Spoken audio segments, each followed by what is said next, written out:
Wish you happy Tamil New Year to all my students.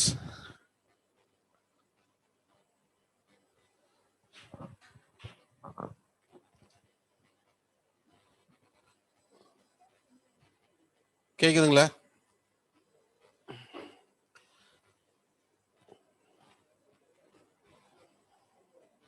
D and F student உங்களுக்கு எவ்வளோ நடத்திருக்கேன்னு கொஞ்சம் அப்படியே chat பண்ணி விடுங்களேன்.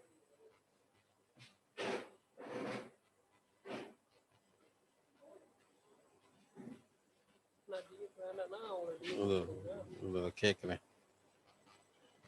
டிஎஃப்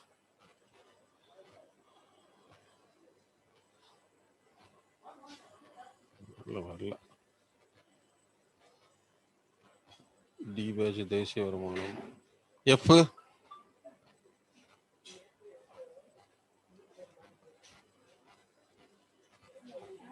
எஃப் ஸ்டூடெண்ட்ஸ் யாராவது இருக்கீங்களா? நேரு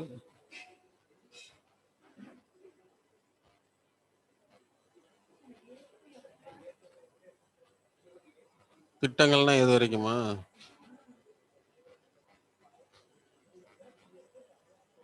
திட்டங்கள் எது வரைக்கும்?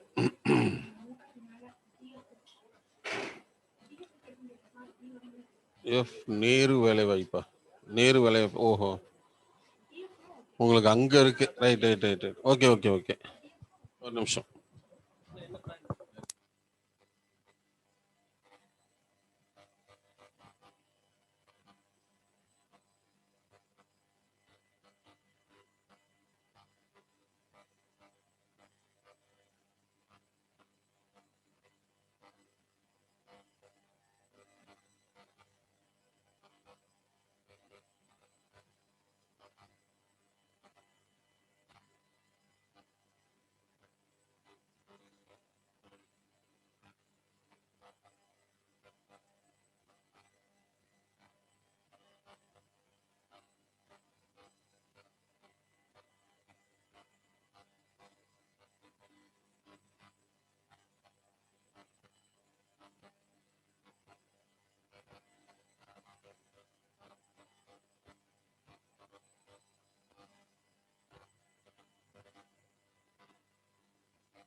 ஸ்டூடெண்ட்ஸ் கவனிங்க. இப்போ டிஇஎஃப் நம்ம ஏபிசி ஏபிசி வந்து அட்வான்ஸாக போயிடுச்சு. டிஎஃப் வந்து வேரியேஷன் இருக்கு. அதனால டிஎஃப்ல ஒரு 5 மினிட்ஸில் வந்து உங்களுக்கு லிங்க் வரும், அதில் போங்க. D and F class physics material எடுத்துக்கோங்க. டி அண்ட் எஃப் வந்து ஒரு லிங்க் வரும், அதில் போய்க்குங்க. ஏபிசி ஸ்டூடெண்ட்டு இதே லிங்க்ல இருங்க.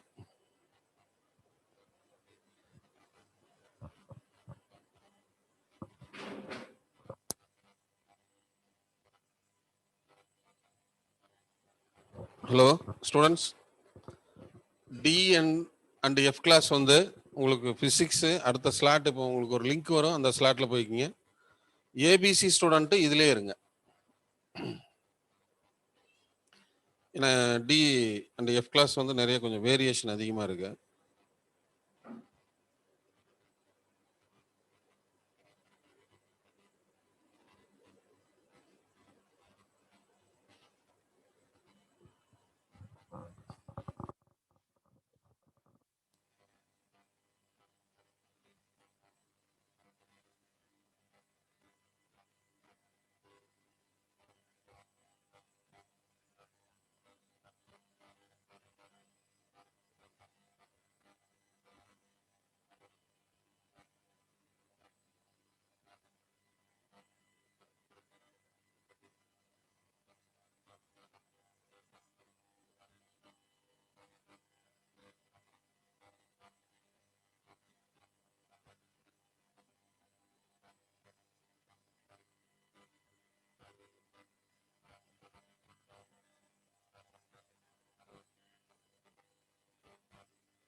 சார் ஏபிசி லாஸ்ட்ல என்ன பார்த்தோம்?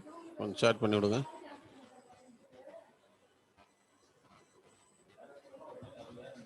ஹலோ,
சரி கவனிங்க. தொழில் கொள்கை பார்த்தோம். அதில் ஃபர்ஸ்ட் வந்து பார்த்தீங்கன்னா இந்திய அரசு பொதுத்துறை நிறுவனங்களின் தந்தைனா டாக்டர் கிருஷ்ணமூர்த்தின்னு சொல்லியிருந்தோம். ஒரு நாட்டின் பொருளாதார வளர்ச்சி என்பது தொழில் மையத்தை சார்ந்திருப்பது. இந்தியா ஆசியாவின் 3வது பெரிய பொருளாதார நாடாகவும் உலகளவில் 7வது பெரிய நாடாகவும் இருக்கு. அதே மாதிரி உலக உற்பத்தியில 3%, மேலும் வாங்கும் சக்தியில 3% இருக்குன்னு சொல்லியிருக்கோம். நம்மளுடைய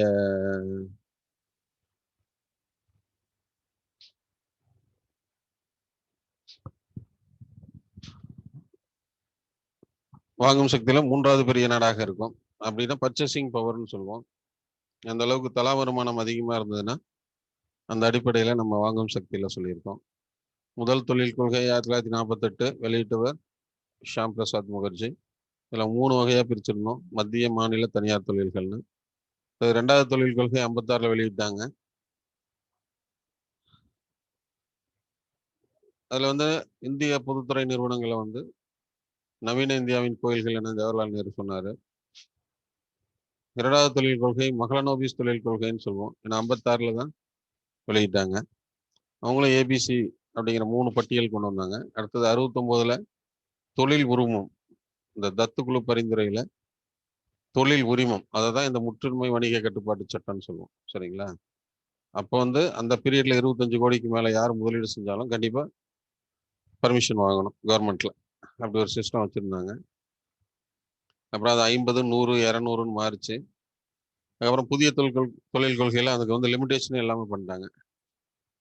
அடுத்து 73ல பார்த்தீங்கன்னாக்கா எம்என்சி இந்தியாவுக்குள்ள வர ஆரம்பிச்சது, மல்டிநேஷனல் கம்பெனி. அதுக்காக அவங்க அந்த அந்நிய செலாவணி கட்டுப்பாட்டு சட்டம் கொண்டு வந்தாங்க. அதுதான் வந்து இந்த ஃபாரின் எக்ஸ்சேஞ்ச் ரெகுலேஷன் ஆக்ட் 73ல கொண்டு வந்தாங்க. பின்னாடி அது வந்து 99ல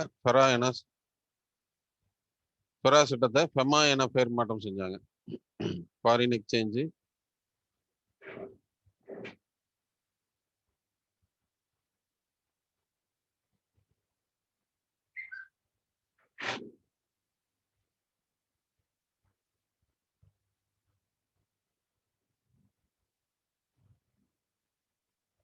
ஃபெமா என பெயர் மாற்றம் செஞ்சது. அது 1999ல் மாற்றினாங்க.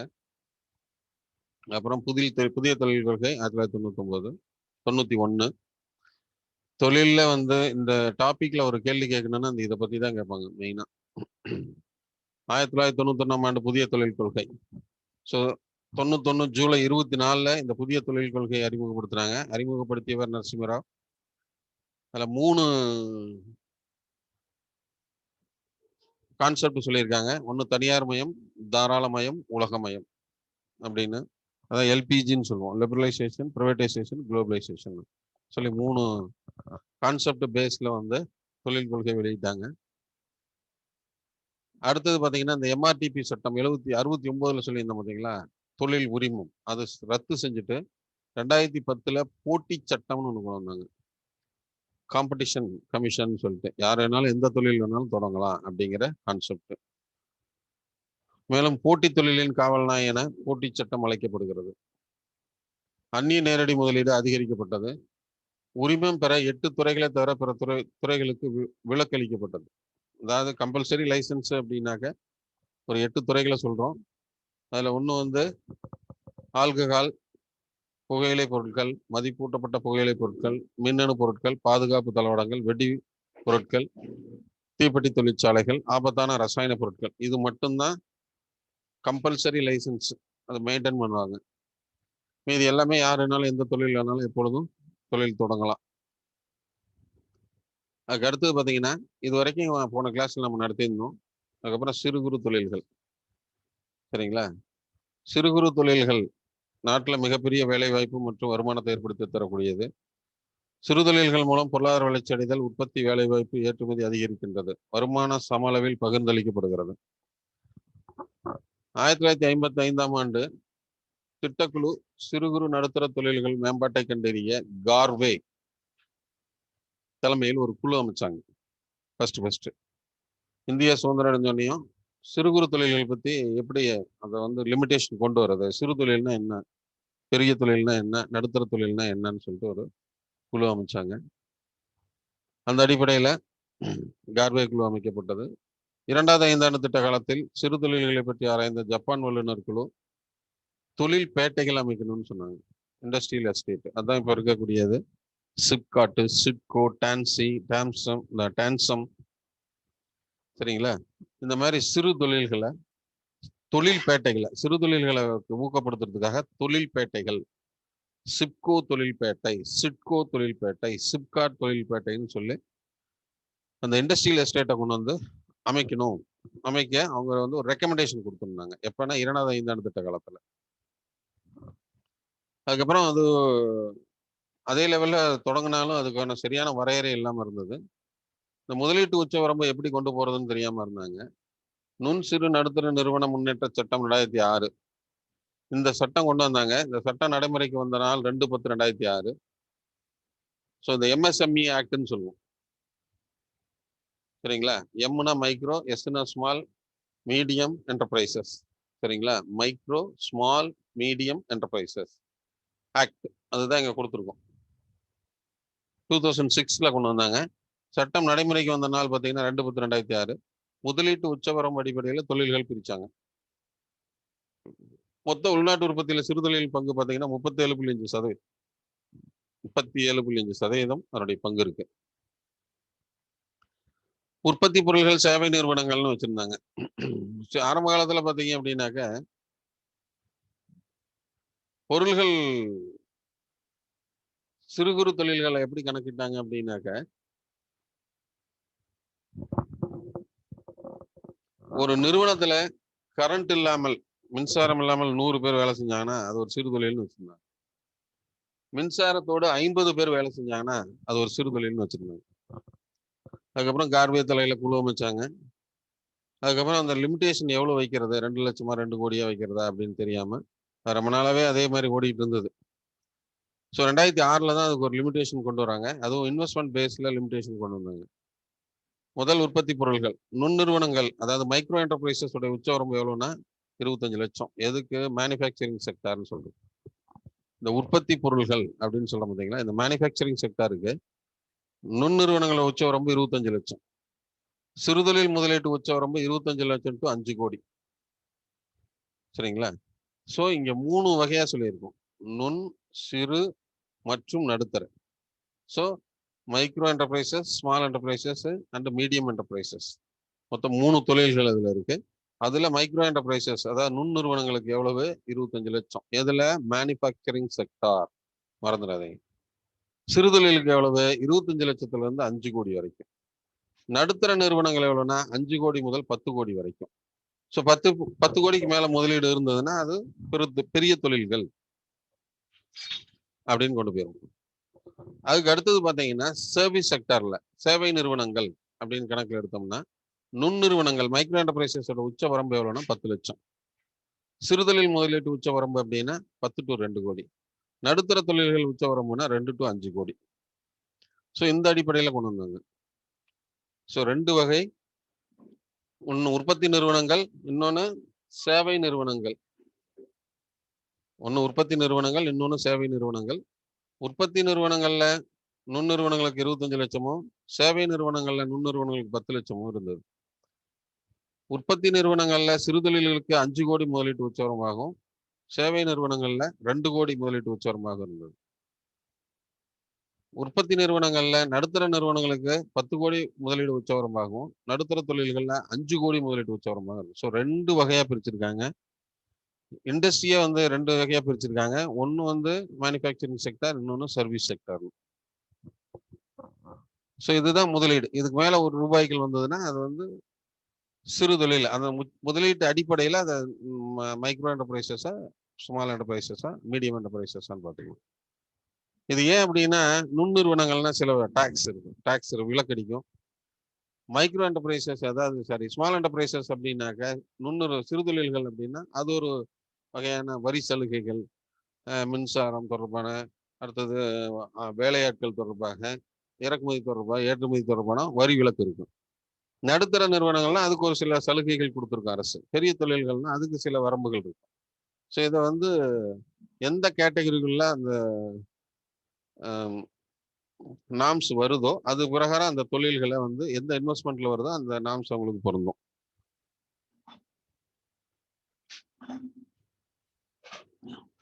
உதாரணத்துக்கு பாத்தீங்க அப்படின்னா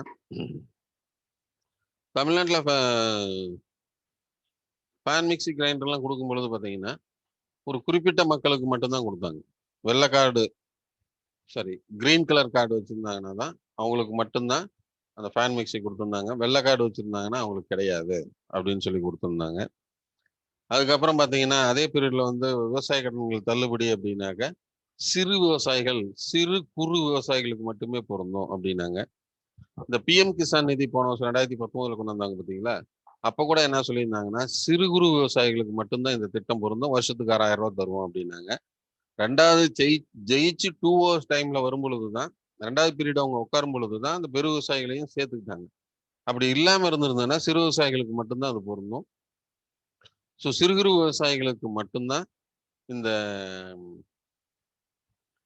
அரசினுடைய இந்த 6,000 ரூபாய் ஃபர்ஸ்ட் கொடுத்துருந்தாங்க. அது போல சில சலுகைகள் கொடுத்தாங்கன்னா அந்த ஆத்ம நிர்பார் அப்படின்னு சொல்லி திட்டம் ஒன்று தொழில்துறை திட்டத்தில் கொண்டு வந்திருந்தாங்க.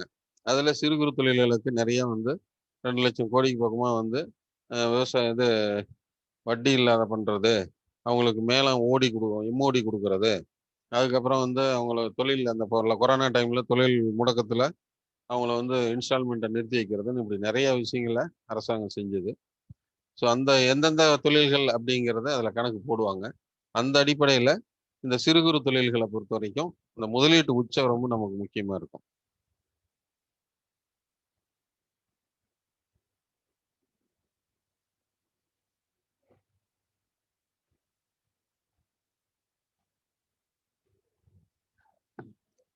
அடுத்தது முத்ரா.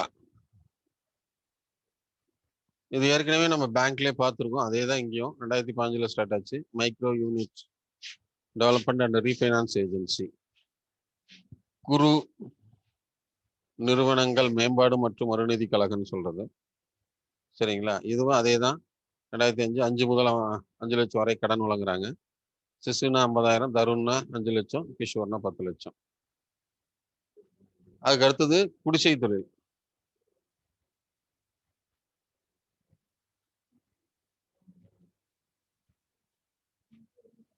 ஒரு நிமிஷம்.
சரி, இந்த 3 வகை கடன்கள். சிசு 50,000, இந்த கிஷோர் வந்து மேல வச்சுக்கோங்க. கிஷோர் 5 லட்சம், தருண் 10 லட்சம். இதுல இருந்து இதை எடுத்துங்க. கிஷோர் 5 லட்சம், 5 லட்சம், தருண்னா 10 லட்சம். மாத்தி எழுதிக்கிங்க, நோட்ஸ்ல மாத்தி எழுதிங்க. அந்த வகையில 3 கடன் கொடுத்தாங்க. அதுக்கடுத்து குடிசை தொழில்கள் அப்படிங்கிறது என்ன அப்படின்னா, குடும்ப உறுப்பினர்களை கொண்டு பகுதி நேரமாகவும் முழு நேரமாகவும் உற்பத்தியில் ஈடுபடுவது தான் குடிசை தொழில். சரிங்களா? உதாரணத்துக்கு பார்த்தீங்கன்னா, பொற்கொள்ளர், தச்சு தொழில், மரத்தொழில்லாம் இதெல்லாம் பார்த்தீங்கன்னா குடும்ப உறுப்பினர்களை கொண்டு செய்வாங்க. அதனால அதை குடிசை தொழில்னு சொல்லுவோம். கிராம தொழில் பார்த்தீங்கன்னா 10,000 முதல் 15,000 வரை மக்கள் தொகை கொண்ட கிராமத்தில் கிராம மக்களுக்கு வேலை வாய்ப்பு அளிக்கும் வகையில் முதலீடு செய்தல், தொழில் கொண்டு வருது அப்படின்னு. அந்த பாய்முடைதல் இதெல்லாம் பார்த்தீங்கன்னா ஒரு குறிப்பிட்ட ஏரியாவில் தான் இருக்கும். பாய்முடைதல், அதுக்கப்புறம் பார்த்தீங்கன்னா மண்பாண்டங்கள் செய்தல் போன்றதெல்லாம் பார்த்தீங்கன்னாக்க அந்த கிராம தொழில்களில் வரும். குறிப்பா சூளை, செங்கல் சூளை போன்றவை இதில் வந்து இந்த குறிப்பிட்ட தொழில்களை செய்வதற்கான குடிசை தொழில், சரி, கிராம தொழில்கள் இருக்கும்.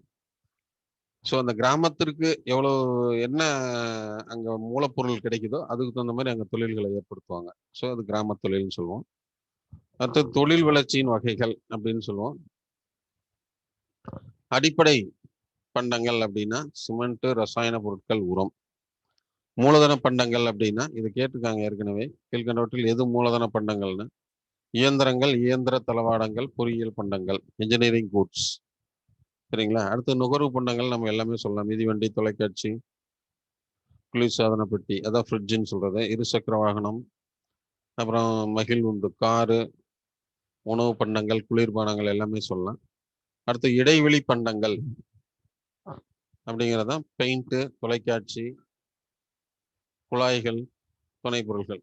சும்மா அப்படியே ஒரு ஞாபகம் வச்சுங்க இந்த 4 மட்டும். சரிங்களா? அடிப்படை பண்டங்கள்னா சிமெண்ட்டு, உரம், அதெல்லாம். மூலதன பண்டங்கள்னா அதாவது கேபிட்டல் கூட்ஸ் அப்படின்னு சொல்றது, இயந்திரங்கள், இயந்திர தளவாடங்கள். கன்சியூமர் கூட்ஸ் அப்படின்னா எல்லாமே நம்ம கன்சியூம் பண்ணுவோம். இடைவெளி பண்டங்கள் அப்படி இன்டர்மீடியட் கூட்ஸ் அப்படின்னாக்க பெயிண்ட், பிளைவுட், குழாய்கள் இதெல்லாம் சொல்றது. சரிங்களா? அதுக்கு அடுத்தது பொருளாதாரத்தை நம்ம ஏற்கனவே சொல்லியிருக்கோம்.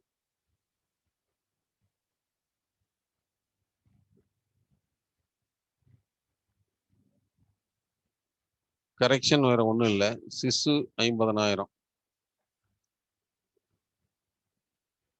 கிஷோர் அப்படின்னா 5 லட்சம், தருண்னா 10 லட்சம். இந்த கிஷோரை தருண் அடிச்சுட்டு கிஷோர்னு எழுதுங்க, கிஷோர் அடிச்சுட்டு தருண் எழுதுங்க. அதில் உங்களுக்கு பேங்கிங் நோட்ஸ்லேயே இருக்கும் பாருங்க.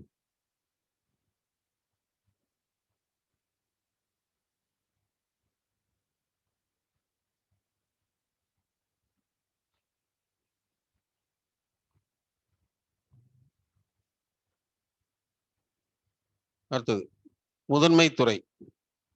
நம்ம பொருளாதாரத்தை வந்து 3 துறைகளா பிரிக்கிறோம்.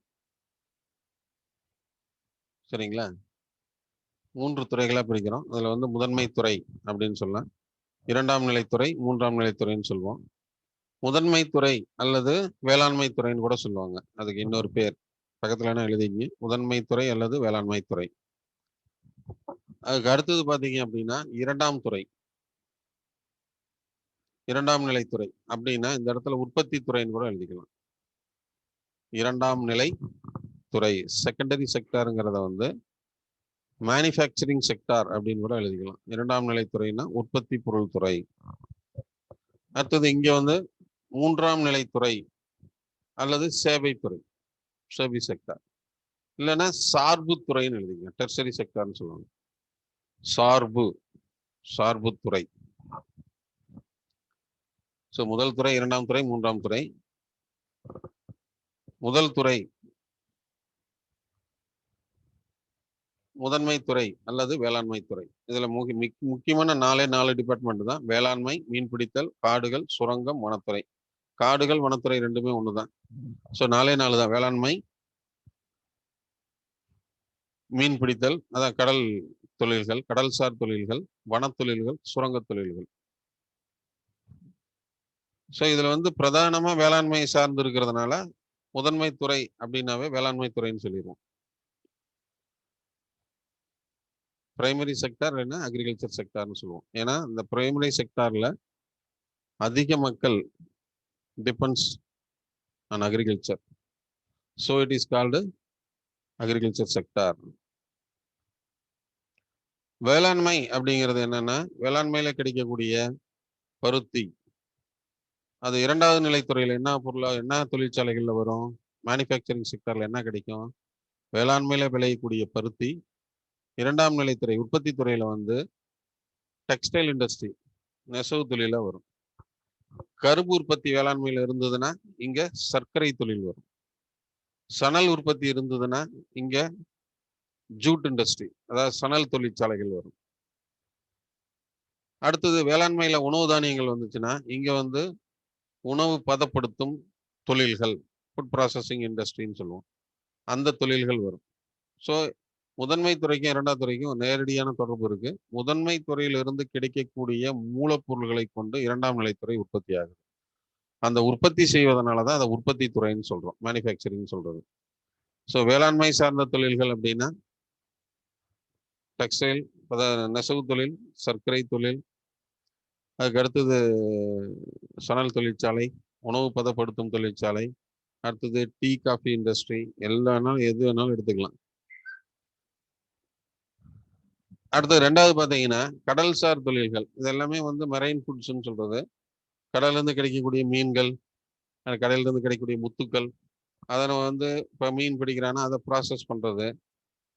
அடுத்தது அங்கிருந்து கிடைக்கக்கூடிய உப்பு, இதெல்லாம் வந்து பார்த்தீங்கன்னாக்க முதன்மை துறையில இருந்து இரண்டாம் துறைக்கு கிடைக்குது. அதுக்கு அடுத்தது பார்த்தீங்கன்னா காடுகள். இந்த காடுகளும் சரி, வனத்துறை ரெண்டுமே ஒண்ணுதான். சரிங்களா? வன தொழில்கள்னு அர்த்தம். வனத்தொழில்கள்ல இருந்து நமக்கு என்ன மெயினா கிடைக்குது அப்படின்னா ஃபர்னிச்சர்ஸ். காடுகள்ல இருந்து மரம் கிடைக்குது, மரத்தின் மூலியமா நமக்கு ஃபர்னிச்சர் கிடைக்கும்.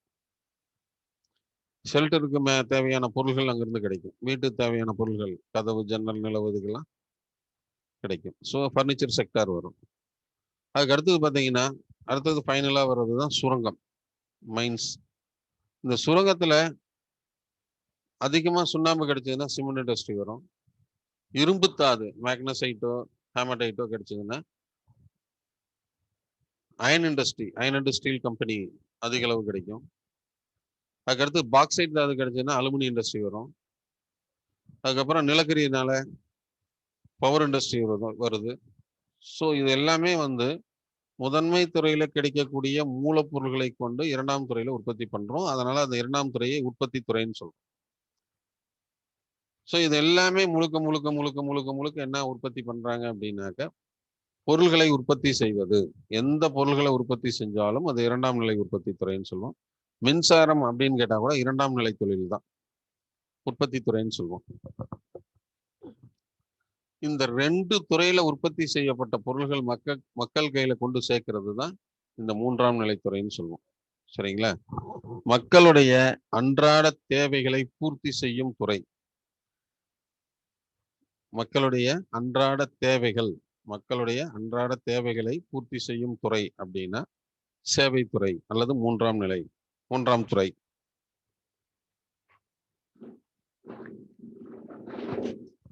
மூன்றாம் துறைன்னு சொல்லுவோம். குறிப்பா இதை சேவைத்துறைன்னு சொல்றது. ஏன்னா சேவைத்துறைகள் எதுனா காப்பீடு, போக்குவரத்து, கல்வி நிறுவனங்கள், நலவாழ்வு, அதாவது ஹாஸ்பிட்டலு, தகவல் தொடர்பு, தகவல் ஒலிபரப்பு, வங்கி சேவைகள், பொழுதுபோக்குகள், இது எல்லாமே எதுல வரும்? சேவைத்துறையில வரும். ஸோ மக்களுடைய தேவைகளை பூர்த்தி செய்வதுதான் மூன்றாம் நிலைத்துறை அப்படின்னு சொல்லுவோம். பொருளாதாரத்தை 3 துறைகளா பிரிக்கிறோம். அந்த 3 துறைகள் தான் இதுல. ஸோ முதன்மை துறைனா வேளாண்மை துறை, வேளாண்மை அதிகம் சார்ந்து இருக்கக்கூடிய மக்கள், அதனால வேளாண்மை துறைன்னு சொல்றோம். 2வது பார்த்தீங்கன்னா உற்பத்தி துறை, 3வது பார்த்தீங்கன்னா மூன்றாம் நிலைத்துறை அல்லது சேவைத்துறைன்னு சொல்லுவோம். ஸோ பொருளாதாரம் எப்படி 4 காரணிகளை பேஸ் பண்ணியிருக்கோ அதே மாதிரி 3 துறைகளில் மூலமாக தான் நம்ம பொருளாதார உற்பத்தி, ஒரு நாட்டினுடைய வருவாயை கணக்கிடுறதுனா கூட இந்த 3 துறைகள் மூலியமா தான் கணக்கிடுவாங்க. இந்த 3 துறைகளில் உற்பத்தி செய்யப்பட்ட பொருட்களுடைய மதிப்பு தான் நம்ம கணக்கிடுவோம். அதுல இந்தியாவை பொறுத்த வரைக்கும் நம்மளுடைய வருமானத்துல அதிகமா நம்மளுடைய தேசிய வருமானத்துல அதிக பணம் எந்த துறையிலிருந்து கிடைக்குதுன்னா இந்த 3ஆம் துறை சேவைத்துறையிலிருந்து அதிகமா கிடைக்குது. 2வது உற்பத்தி துறையிலிருந்து கிடைக்குது. வெறும் 17 அல்லது 16% தான் நம்ம வேளாண்மை துறையிலிருந்து, அதாவது முதன்மை துறையிலிருந்து நமக்கு கிடைக்குது. ஸோ தேசிய வருமானம் மிக குறைந்த அளவு கிடைக்குது. சரிங்களா?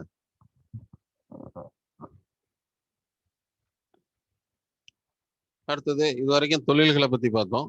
அடுத்தது தொழிற்சாலைகளுக்கு தேவையான நிதி எப்படிங்கிறத பார்க்குறோம். அதுதான் இண்டஸ்ட்ரியல் ஃபினான்ஸ், தொழில் நிதின்னு சொல்றோம். தொழில் என்பது தொழில் வளர்ச்சியின் முதுகெலும்பு. நிதியை குறுகிய கால அளவில் திரட்டினால் நடைமுறை மூலதனம் என்றும், ஒர்க்கிங் கேபிட்டல்னு சொல்லுவாங்க. நீண்ட கால அளவில் திரட்டினால் நிரந்தர மூலதனம் என்றும் அழைக்கப்படுகிறது. பொதுமக்களிடம் பெறப்பட்ட வைப்பு நிதி, கடன் பத்திரம், வணிக வங்கிகள், இதர வங்கிகளிடமிருந்து பெறப்பட்ட கடன் போன்றவை குறுகிய கால கடன்களாகும். கடன்ல 2 வகையான கடன் வச்சிருக்காங்க. அதுல குறுகிய கால கடன் அப்படின்னாக்க பொதுமக்களிடம் பெறப்பட்ட வைப்பு நிதி, கடன் பத்திரம், வணிக வங்கிகள் மற்றும் இதர வங்கிகளிடமிருந்து பெறப்பட்ட கடன், இதெல்லாமே ஷார்ட் டைம் லோனுன்னு சொல்றோம். தொழில் நிறுவனங்கள் தொழிற்சாலைகளுக்கு நிரந்தர மூலதனமாக நீண்ட கால கடன்களை பெற சிறப்பு நிதி நிறுவனங்கள் மூலம் பெறுகின்றன. இது போன்ற நிதி நிறுவனங்களை வங்கி சாரா நிதி நிறுவனங்கள் என அழைக்கப்படுகிறது.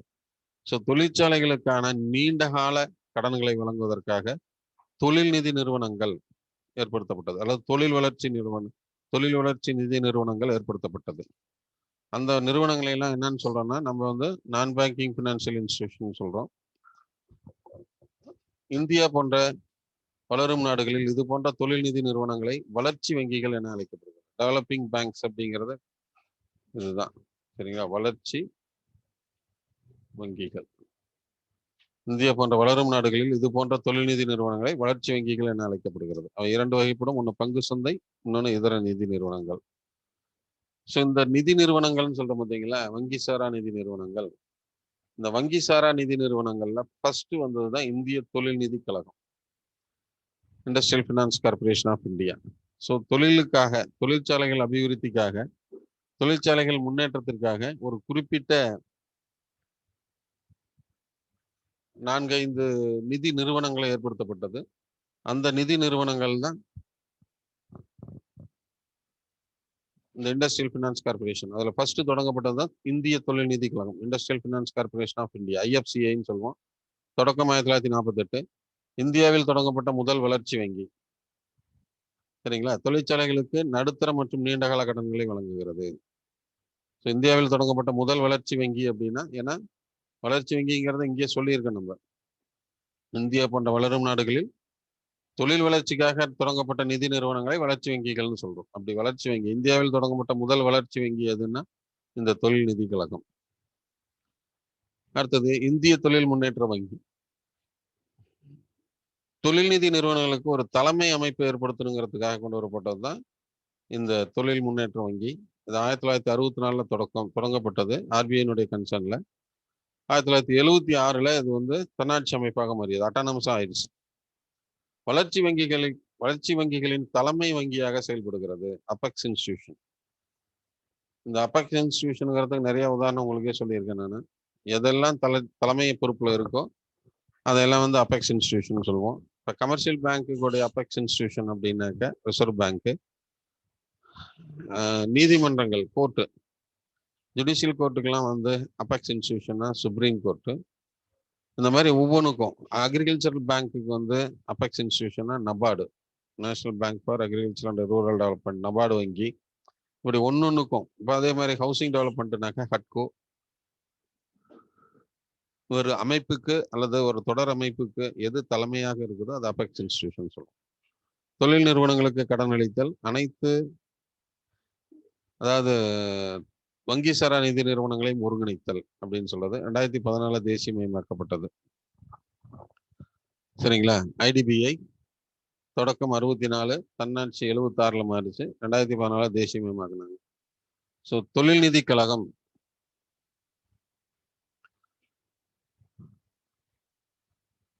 இந்திய தொழில் நிதி கழகம் முதலில் தொடங்கப்பட்டது 1948. அதுக்கு ஒரு தலைமை அமைப்பாக கொண்டு வந்தது தான் இந்த ஐடிபிஐ. அதுக்கு அடுத்தது பார்த்தீங்கன்னாக்கா ஐசிஐசிஐன்னு ஒன்று கொண்டு வந்தோம். அது 1955 கொண்டு வந்தாங்க. Industrial credit and investment corporation of India, இந்திய தொழில் கடன் மற்றும் முதலீட்டு கழகம். சரிங்களா? 55 கொண்டு வந்தாங்க. தனியார் மற்றும் சிறு தொழில் நடுத்தர தொழில்களுக்கு நிரந்தர, நடுத்தர மற்றும் நீண்டகால கடன்களை கொடுக்குறாங்க. அது வந்து கவர்மெண்ட் இன்ஸ்டிடியூஷன் கொடுத்தது. அதுக்கப்புறம் பிரைவேட் இண்டஸ்ட்ரிக்கு கொடுக்கறதுக்காக கொண்டு வரப்பட்டது அந்த ஐசிஐசிஐ. தனியார் தொழில், சிறு தொழில், நடுத்தர தொழில்களுக்கும் நடுத்தர மற்றும் நீண்டகால கடன்களை வழங்குகிறது. கூட்டுறவு தொழில்களுக்கும் கடன் வழங்கியது. பன்னாட்டு மூலதன சந்தையிலிருந்து அந்நிய செலாவணி கடனாக வழங்குகிறது. ஸோ இந்தியாவில் முதல்ல வந்து ஃபர்ஸ்ட் வந்து ஐஎஃப்சிஐ கொண்டு வராங்க அப்படின்னா தொடங்கினாங்க. அதான் ஃபர்ஸ்ட் டெவலப்மெண்ட் பேங்க்கு. ரெண்டாவது ஐசிஐசிஐ கொண்டு வந்தாங்க. சரிங்களா? அதுக்கப்புறம் மூணாவது தான் வந்து ஐடிபிஐ கொண்டு வந்தாங்க. அதுக்கடுத்து நாலாவதா இன்னொன்று கொண்டு வந்தாங்க, இந்திய தொழில் மறுகட்டமைப்பு கழகம்னு சொல்லி ஐஆர்சிஐன்னு சொல்றது. Industrial reconstruction bank of India 1971. நலிவடைந்த தனியார் மற்றும் பொதுத்துறை நிறுவனங்களுக்கு நிதி உதவி மற்றும் கடன்களை வழங்குகிறது. கடன்களை வழங்கி தொழில் மேம்பாட்டை உருவாக்குதல். நலிவடைந்த தனியார் மற்றும் பொதுத்துறை நிறுவனங்களுக்கு நிதி உதவி மற்றும் கடன்களை வழங்கி, அதில் கண்டினியூ எழுதிக்கங்க, தொழில் நிறுவனங்களை மேம்பாடு அடைய செய்தல்.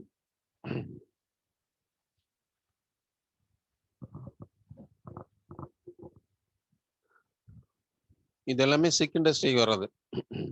நலிவடைந்த நிறுவனங்கள் அப்படிங்கிறது என்னன்னா, ஏதோ ஒரு காரணத்தினால இந்த தொழிற்சாலைகள் வந்து நலிவடைஞ்சிடும். அதை மறுபடியும் வந்து அவங்களுக்கு ஒரு ஃபண்டு கொடுத்து அவங்கள மறுபடியும் ரெனோவேஷன் பண்ணி ரீகன்ஸ்ட்ரக்ஷன் பண்ணுறது. ஸோ அந்த அடிப்படையில் கொண்டு வந்தது தான் அந்த இண்டஸ்ட்ரியல் ரீகன்ஸ்ட்ரக்ஷன் பேங்க்கு. ஸோ 4 வங்கிகள் நம்ம இதில் பொறுத்த வரைக்கும் சொல்லியிருக்கோம் பெரிய தொழில்களுக்கு. ஒன்று ஐஎஃப்சிஐ, ரெண்டாவது ஐடிபிஐ, மூணாவது ஐசிஐசிஐ, நாலாவது ஐஆர்சிஐ. ஸோ இது எல்லாமே பார்த்தீங்கன்னா ஒன்று 48, 55, 64, இன்னொன்று பார்த்தீங்கன்னா 71 தொடங்குது. சரிங்களா? அதே மாதிரி சிறுதொழில் முன்னேற்ற வங்கி சிட்பி 1990 தொடங்குறாங்க. Small industries development bank of இந்தியான்னு 1990 லக்னோவில். சிறிய தொழிற்சாலைகளுக்கு கடன் மற்றும் தொழில்நுட்ப உதவி, வேளாண்மை உதவி இல்லை, இது மேலாண்மை, மேனேஜ்மெண்ட், மேலாண்மைன்னு மாத்திக்கங்க, மேனேஜ்மெண்ட், மேலாண்மை உதவி அளிக்கிறது. ஸோ சிறுதொழில் அபிவிருத்திக்காக, அது சிறுதொழில் ஊக்கப்படுத்துவதற்காக இந்த சிட்பி வங்கி தொடங்கப்பட்டது. அடுத்து மாநில நிதி கழகம். மாநில நிதி கழக சட்டம் 1951 கொண்டு வரப்பட்டது. மாநில நிதி கழகங்கள் ஏற்படுத்தப்பட்டன. இந்தியாவின் முதல் மாநில நிதி கழகம் பஞ்சாபில் தோற்றுவிக்கப்பட்டது. மாநில தொழிற்சாலைகளுக்கு குறுகிய மற்றும் நடுத்தர நீண்டகால கடன்களை வழங்குகிறது. உச்சவரம்பாக 60 லட்சம் வரை கடன் வழங்குகிறது. ஸோ ஸ்டேட் ஃபினான்சியல் கார்பரேஷனை பொறுத்த வரைக்கும் என்னன்னா, ஸ்டேட் ஓன்டு இண்டஸ்ட்ரி இருக்கு பார்த்தீங்களா? இப்போ மேலே பார்த்ததெல்லாம் வந்து சென்ட்ரல் ஓன்டு இண்டஸ்ட்ரி. சென்ட்ரல் கவர்மெண்ட்டுக்கு இணையாக வரக்கூடிய அல்லது சென்ட்ரல் கவர்மெண்டால் தொடங்கப்பட்ட, மத்திய அரசால் தொடங்கப்பட்ட வங்கி நிறுவனங்களுக்கு கடன் கொடுக்கிறது. இது வந்து மாநில நிதி கழகம் அப்படின்னா மாநிலங்கள் தொடங்குகின்ற தொழில்களுக்கு கடன் கொடுக்கிறது.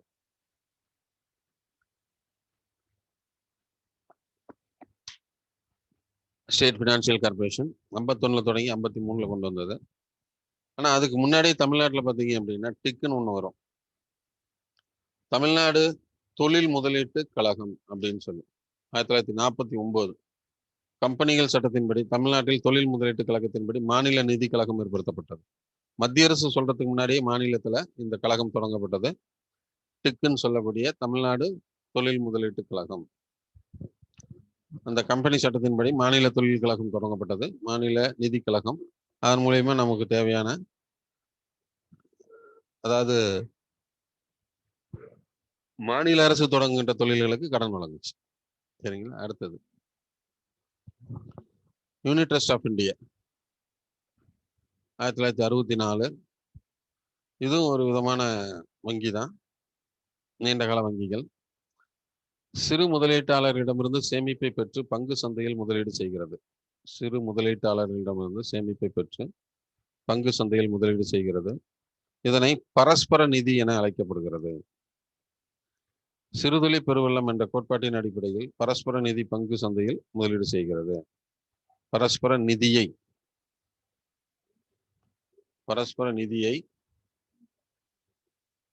பங்கு சந்தையில் முதலீடு செய்கிறது. நிதியை பங்கு சந்தையில் முதலீடு செய்கிறது.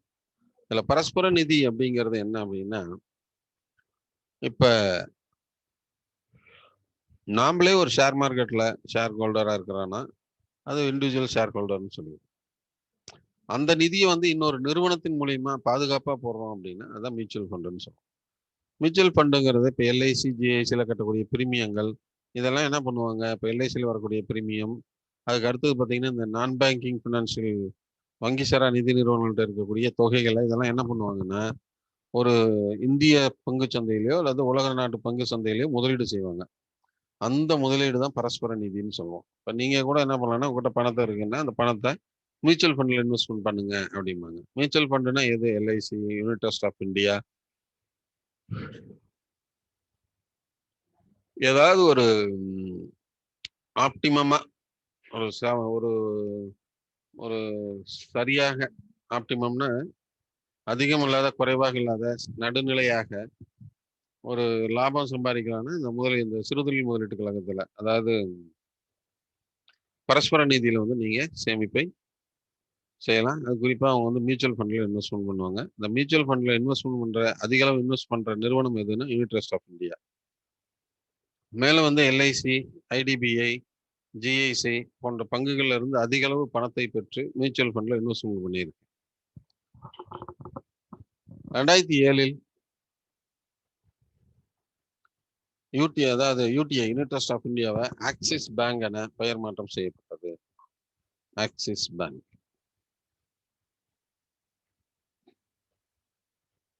அடுத்தது சிறுதொழில் மேம்பாட்டு கழகம் 1970. சிட்கோ அப்படின்னு சொல்லக்கூடியது, ஸ்மால் இண்டஸ்ட்ரி டெவலப்மெண்ட் கார்பரேஷன், புதிய சிறுதொழில் மையங்களை உருவாக்கி உள்கட்டமைப்பு வசதி ஏற்படுத்துதல். அதான் அந்த தொழில் பேட்டைகள்னு முன்னாடியே சொன்ன பார்த்தீங்களா, அந்த இண்டஸ்ட்ரியல் எஸ்டேட்டை வந்து நிறைய கிரியேட் பண்ணி கொடுக்கறது. ஒவ்வொரு அரசாங்கம் ஒரு டிஸ்ட்ரிக்ட்ல வந்து இந்த சிட்கோ தொழில் பேட்டைகளை உருவாக்கி தருது. அதுதான் இந்த சிட்கோ கழகம்னு சொல்றோம். அதுக்கு அடுத்தது பார்த்தீங்க அப்படின்னா கனரக தொழில்கள். கனரக தொழிலில் உள்கட்டமைப்பு, மனித வளம், மூலதன சொத்துக்களை அதிகம் தேவைப்படும் தொழில்கள். இரும்பு எஃகு தொழில், நெசவு, தானியங்கி தொழில் ஆகியவை கனரக தொழில்களாகும். இந்தியாவில் முதல் இரும்பு எஃகு ஆலை மேற்குவங்க மாநிலம் ஜாரியாவில் 1870ஆம் ஆண்டு பெங்கால் இரும்பு ஆலை என்ற பெயரில் நிறுவப்பட்டது. ஸோ இந்தியாவுடைய first iron and steel company எங்க இருக்கு அப்படின்னா ஜாரியா, வெஸ்ட் பெங்கால்ல 1870 பெங்கால் இரும்பு ஆலை என்ற பெயரில் நிறுவப்பட்டது. அதுக்கப்புறம் பார்த்தீங்கன்னா 1907ஆம் ஆண்டு டிஸ்கோ, டிஐஎஸ்ஓ, டிஸ்கோன்னு சொல்லுவோம். Disco Tata iron and steel company என்ற முதல் தனியார் இரும்பு ஆலை ஜாம்ஷெட்பூரில் நிறுவப்பட்டது. இது பீகார். இப்போ வந்து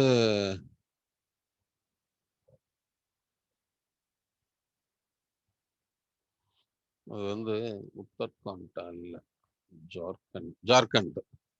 இப்போ ஜார்க்கண்ட்ல இருக்கு. சரிங்களா? ஜார்க்கண்ட் இப்போ ஜார்க்கண்ட்ல இருக்கு. ஒரு காலத்துல பீகாரோட இணைஞ்சிருந்தது. சரிங்களா?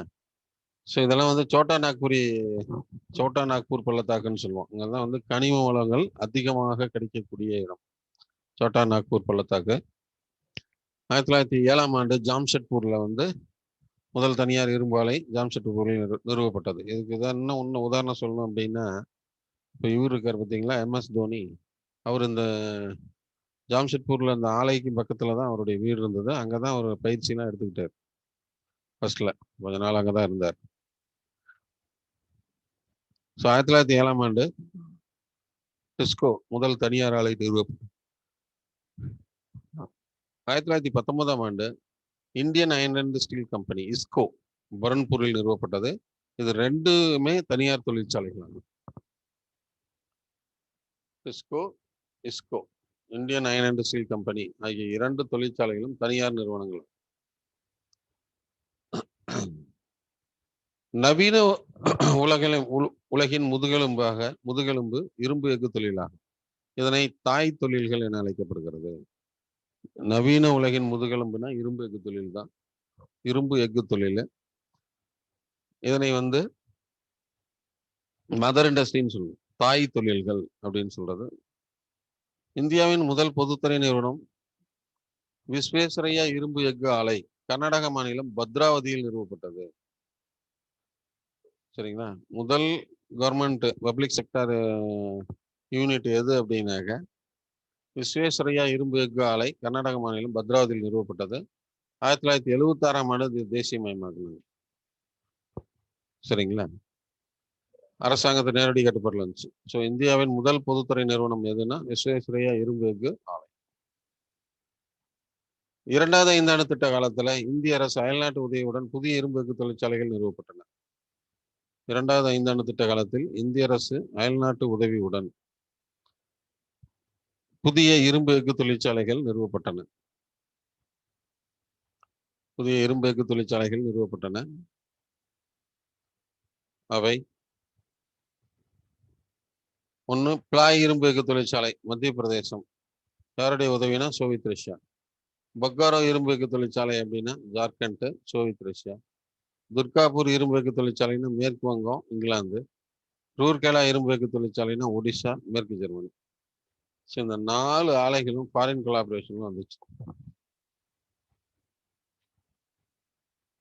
ஃபாரின் கொலாபரேஷன்ல அமைச்சாங்க. சரிங்களா? ஸோ மத்திய பிரதேசம் பிளாய் பொக்காரோ அப்படின்னாக்க சோவியத் ரஷ்யா. பிளாய் ஆலைன்னா மத்திய பிரதேசம், சத்தீஸ்கர்னு சொல்லுவாங்க, நான் மத்திய பிரதேசம். பொக்காரோனா ஜார்க்கண்ட். துர்காபூர்னா மேற்கு வங்கம். ரூர்கேலா அப்படின்னா ஒடிசா. அடுத்து விசாகப்பட்டினம் இரும்பு எஃகு தொழிற்சாலை ஆந்திர பிரதேசம். இதுக்கும் சோவியத் ரஷ்யா தான் உதவி பண்றாங்க. சேலம் இரும்பு எஃகு ஆலை தான் தமிழ்நாடு. உள்நாடு தொழில்நுட்பத்தில் நிறுவப்பட்டது.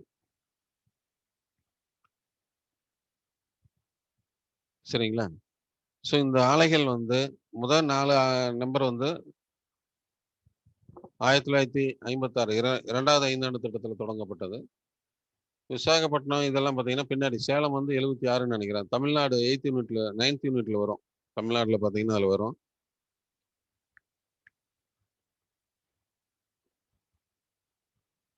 விசாகப்பட்டினம் இரும்பு எஃகு தொழிற்சாலை வந்து ஆப்ரேஷன் 92ல வந்துச்சு. அதுக்கு முன்னாடியே தொடங்கிட்டாங்க. ஸோ உள்நாட்டு தொழில்நுட்பத்துடன் தொடங்கப்பட்ட ஆலை எதுனா சேலம் இரும்பு எஃகு தொழிற்சாலை. ஸோ மொத்தம் 4: பிளாய், பொக்காரோ, துர்காப்பூர், ரூர்கேலா, விசாகப்பட்டினம், சேலம் இரும்பு ஆலை. மொதல் 5 பார்த்தீங்கன்னா ஃபாரின் கொலாபரேஷனோட கொண்டு வரப்பட்டது. மேற்கண்ட ஆலைகளை நிர்வாகம் செய்வதற்காக இந்திய இரும்பு ஆணையம் நிறுவப்பட்டது.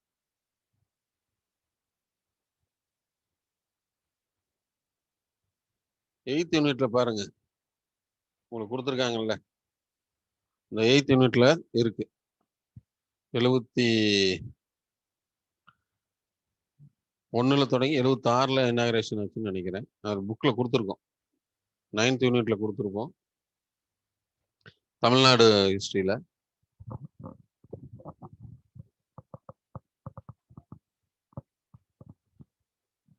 ஸோ மேற்கண்ட இரும்பு ஆணையங்களை நான் சொல்றேன், அது என்ன இயர்னு சொல்றேன் ஷார்ட்டா. சரி, அடுத்தது மேற்கண்ட இரும்பு ஆலைகளை நிர்வாகம் செய்வதற்காக இந்திய இரும்பு ஆணையம் நிறுவப்பட்டது. இந்த இந்திய இரும்பு ஆணையம் 1974ஆம் ஆண்டு 74ஆம் ஆண்டு தொடங்கப்பட்டது. Steel authority of Indian limited. சரிங்களா? அரசாங்கத்தில் இருக்கிற அத்தனை தொழில்கள் டிஸ்கோவை தவிர மற்ற அரசு இரும்பு எஃகு தொழிற்சாலை நிறுவனங்களுடைய நிர்வாகம் மேலாண்மை நிர்வகிக்கும் அமைப்பாக செயல் அமைப்பு உள்ளது. சரிங்களா? இந்திய இரும்பு ஆணையம் ஸ்டீல் செயல்னு சொல்லுவோம், steel authority of Indian limited எப்பொழுது தொடங்கப்பட்டதுன்னா 1974. சரிங்களா? டிஸ்கோ தவிர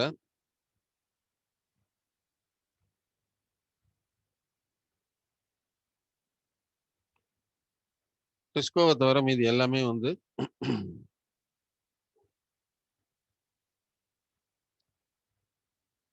டிஸ்கோவை தவிர மீது எல்லா ஆலைகளும் வந்து இந்த செயல் ஆணையின் மூலம் நிறுவப்பட்டது. சேலம் இரும்பு ஆலை பார்த்தீங்கன்னா 1973 எழுதிங்க. 1973ஆம் ஆண்டு சேலம் இரும்பு ஆலை நிறுவப்பட்டது. சேலம் இரும்பு ஆலை நிறுவப்பட்டது 73ல. அதுக்கப்புறம் 74ல தான் இந்த ஸ்டீல் அத்தாரிட்டி செயல் அமைப்பு நிறுவப்பட்டுச்சு.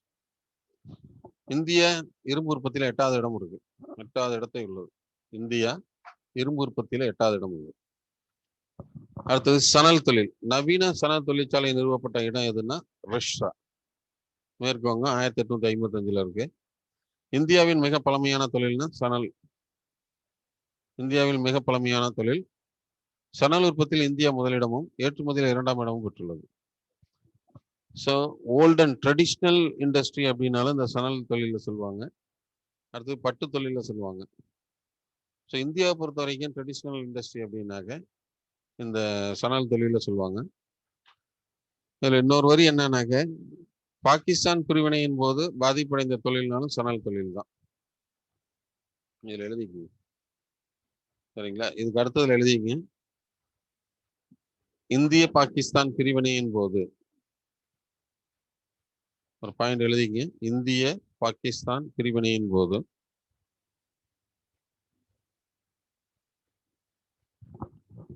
இந்திய பாகிஸ்தான் பிரிவினையின் போது பாதிக்கப்பட்ட தொழில் சணல் தொழில்.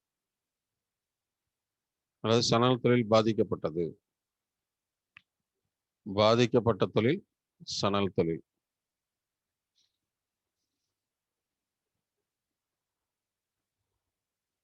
இந்திய பாகிஸ்தான் பிரிவினையின் போது பாதிக்கப்பட்ட தொழில் சணல் தொழில். சணல் உற்பத்தியில முதலிடத்துல இருந்தாலும் ஏற்றுமதியில 2வது இடம் இருக்கு. சணல் உற்பத்தியில ஏற்றுமதியில முதலிடம் வகிக்கும் நாடு எதுன்னா பங்களாதேஷ் தான், வேற ஒன்றும் கிடையாது. கூட தங்க இலை புரட்சி அப்படின்னு சொல்லுவாங்க. அதுக்கடுத்து நெசவு தொழில். நவீன நெசவு தொழிற்சாலை நிறுவப்பட்ட இடம் போர்ட் குளோஸ்டர் 1818. 2வது தொழிற்சாலை 1854 மும்பையில் கேஜிஎன் தாப்பர் நிறுவனம் தொடங்கியது. இந்தியாவின் மிக பழமையான தொழில் அதிக அளவு வேலை வாய்ப்பு வழங்கும் 2வது தொழில். இந்தியாவின் மிக பழமையான தொழில் அதிக அளவு வேலை வாய்ப்பு வழங்கும் 2வது தொழில். அதிக அளவு வேலை வாய்ப்பு முதல் தொழில்னா வேளாண்மை. அதுக்கப்புறம் வேளாண்மைக்கு அப்புறம் அதிக அளவு வேலை வாய்ப்பு வழங்கக்கூடிய தொழில் எதுனாக்க இந்த நெசவு தொழில். துணிகள் ஏற்றுமதியில் இந்தியா 9வது இடத்தில் உள்ளது. 3ல் 1 பங்கு ஏற்றுமதியில் வருமானம் பெறுகிறது. மொத்த ஏற்றுமதியில் 3ல் 1 பங்கு வருமானம் டெக்ஸ்டைல் இண்டஸ்ட்ரி, டெக்ஸ்டைல் எக்ஸ்போர்ட்டால கிடைக்குது. ஸோ நெசவு தொழில், நவீன நெசவு தொழிற்சாலை நிறுவப்பட்ட இடம் போர்ட் குளோஸ்டர். 2வது தொழிற்சாலை 1854 மும்பையில் தொடங்கப்பட்டது. இப்பொழுது பார்த்தீங்கன்னா அதிக அளவு நெசவு தொழிற்சாலைகள் உள்ளது. அதுக்கடுத்து சர்க்கரை தொழில். வேளாண்மை சார்ந்த 2வது பெரிய தொழில். வேளாண்மை சார்ந்த முதல் பெரிய தொழில்னா நெசவு தொழில். அது கூட ஒரு வரி எழுதிக்க இந்த இடத்துல. வேளாண்மை சார்ந்த முதல் பெரிய தொழில் எதுன்னா நெசவு. வேளாண்மை சார்ந்த 2வது பெரிய தொழில் அப்படின்னாக்க 2வது பெரிய தொழில் அப்படின்னா சர்க்கரை தொழில். சர்க்கரை உற்பத்தியிலும் நுகர்விலும் இந்தியா முதலிடத்தில் உள்ளது. சர்க்கரை உற்பத்தியில் மகாராஷ்டிரா 3ல் 1 பங்கு உற்பத்தி செய்கிறது. இந்தியாவின் சர்க்கரை கிண்ணம் அப்படின்னா உத்தரப்பிரதேசம். சுகர் பவுல்னு சொல்லுவோம். சர்க்கரை கிண்ணம் அப்படின்னா உத்தரப்பிரதேசம்.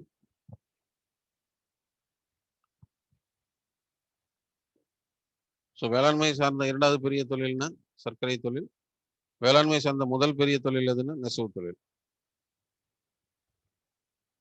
அதுக்கடுத்து காகித தொழிற்சாலை. இந்தியாவின் முதல் காகித தொழிற்சாலை மேற்கு வங்க மாநிலம் செராம்பூரில் 1812 நிறுவப்பட்டது.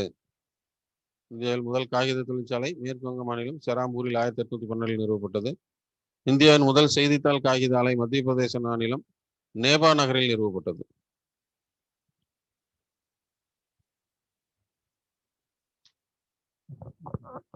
இந்தியாவின் முதல் செய்தித்தாள் காகித ஆலை மத்திய பிரதேச மாநிலம் நேபா நகரம் நேபா நகரில் நிறுவப்பட்டது. ஆசியாவின் மிகப்பெரிய சுற்றுலா செய்தித்தாள் மிகப்பெரிய சுற்றுச்சூழல் செய்தித்தாள் காகித ஆலை டிஎன்பிஎல் கரூர் மாவட்டம் புகழூரில் நிறுவப்பட்டது.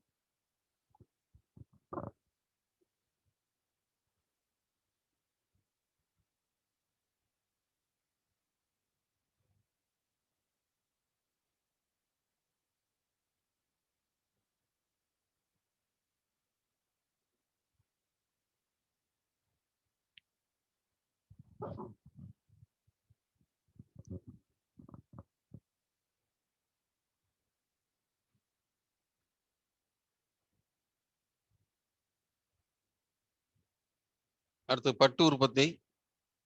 பட்டு உற்பத்தியில் உலகளவில் இந்தியா 2ஆம் இடத்தில் உள்ளது. உலகளவில் முதலிடம் அப்படின்னாக்க சீனா. சரிங்களா? பட்டு சாலை அப்படின்னு இருக்கு பழசு, நாதுலா பாச பட்டுச்சாலைன்னு சொல்லுவோம். ஸோ பட்டு உற்பத்தியில் உலகளவில் இந்தியா 2ஆம் இடம். அதுல முகா பட்டுன்னு சொல்லுவாங்க, அதுதான் மெயின். அதுக்கடுத்து பெட்ரோலியம். இந்தியாவில் நிறுவப்பட்ட முதல் எண்ணெய் கிணறு அப்படின்னா திக்பாய். இந்தியாவில் நிறுவப்பட்ட முதல் எண்ணெய் கிணறு அப்படின்னா திக்பாய். 1889 பிராக்கெட்ல அஸ்ஸாம்னு எழுதிக்கிங்க. திரவத்தங்கம் என பெட்ரோல் அழைக்கப்படுகிறது. Oil and natural gas commission 1956 Uttarakhand மாநிலம் டேராடூனில் நிறுவப்பட்டது. கேஸ் அத்தாரிட்டி இந்தியன் லிமிடெட் 1984ஆம் ஆண்டு ஆய்வு நடவடிக்கைக்காக தோற்றுவிக்கப்பட்டது. ONGC GAIL. ஓஎன்ஜிசினாக்க ஆயில் நேச்சுரல் கேஸ், கெயில்னா கேஸ் அத்தாரிட்டி. சரிங்களா? அதெல்லாம் விளக்கம் தெரிஞ்சுங்க. செயில்னா ஸ்டீல் அத்தாரிட்டி. இதெல்லாம் ஸோ இந்தியாவில் நிறைய இடங்கள்ல இப்போ இருக்கு. திக்பாய்க்கு அடுத்தது பார்த்தீங்கன்னாக்க நாகர்காடியா, இந்த பின்னாடி கொடுத்துருக்கோம். எண்ணெய் வயல்கள் உள்ள இடங்கள் பொங்கை கோவன், நாகர்காடியா, நுமலிகர்க்கு, காசிம்பூர், காம்பே வளைகுடா, பாம்பே கை போன்ற இடங்கள்ல இன்னைக்கு எண்ணெய் வயல்கள் இருக்கு. சரிங்களா? ரிஃபைனரி இண்டஸ்ட்ரி வேற, ஆயில் இண்டஸ்ட்ரி, ஆயில் வெல் வேற. சரிங்களா? இது எண்ணெய் கிணறுன்னு சொல்றோம். எண்ணெய் கிணறுனா அங்க கச்சா எண்ணெய் அதாவது எக்ஸ்ட்ராக்ட் பண்ணுவோம். கச்சா எண்ணெய் பூமியிலிருந்து எடுக்கப்பட்டு அது சுத்திகரிப்பு ஆலையில சுத்தம் செய்யப்பட்டு அதுக்கப்புறம் அது பெறப்படுகிறது. ஸோ அந்த மாதிரி இருக்கிறது. இது எல்லாமே ஆயில் ஃபீல்டு, எண்ணெய் வயல்கள் உள்ள இடம். பொங்கை கோவன், நாகர்காடியா, நுமலிகர்க்கு, காசிம்பூர், காம்பே வளைகுடா, பாம்பே கை போன்றவை.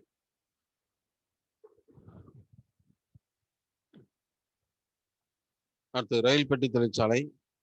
ரயில் பெட்டி தொழிற்சாலை ஐசிஎஃப் பெரம்பூர்ல இருக்கு. ஆர்சிஎஃப்னா கபூர்தலால இருக்கு. ராயல் கோச் ஃபேக்டரி, அது இன்டெகிரல் கோச் ஃபேக்டரின்னு சொல்லுவோம் ஐசிஎஃப். ஸோ ஐசிஎஃப் ரயில் பெட்டி தொழிற்சாலை பெரம்பூர், ஆர்சிஎஃப் ரயில் பெட்டி தொழிற்சாலை கபூர்தலால இருக்கு. டீசல் என்ஜின் வாரணாசியில் தயாரிக்கிறாங்க. மின்சார ரயில் என்ஜின் தயாரிக்கப்படும் சித்தரஞ்சன், ஜாம்ஷெட்பூர், போபால் ஆகிய இடங்களில் தயாரிக்கிறாங்க மின்சார ரயில் இன்ஜின். டீசல் இன்ஜின்னா வாரணாசி. சக்கரம் அச்சுக்கள் தயாரிக்கப்படும் இடம் ஏலக்கானா. Diesel engine model works Patiala. இதெல்லாம் பழைய மாடலு, ஞாபகம் வச்சுங்க.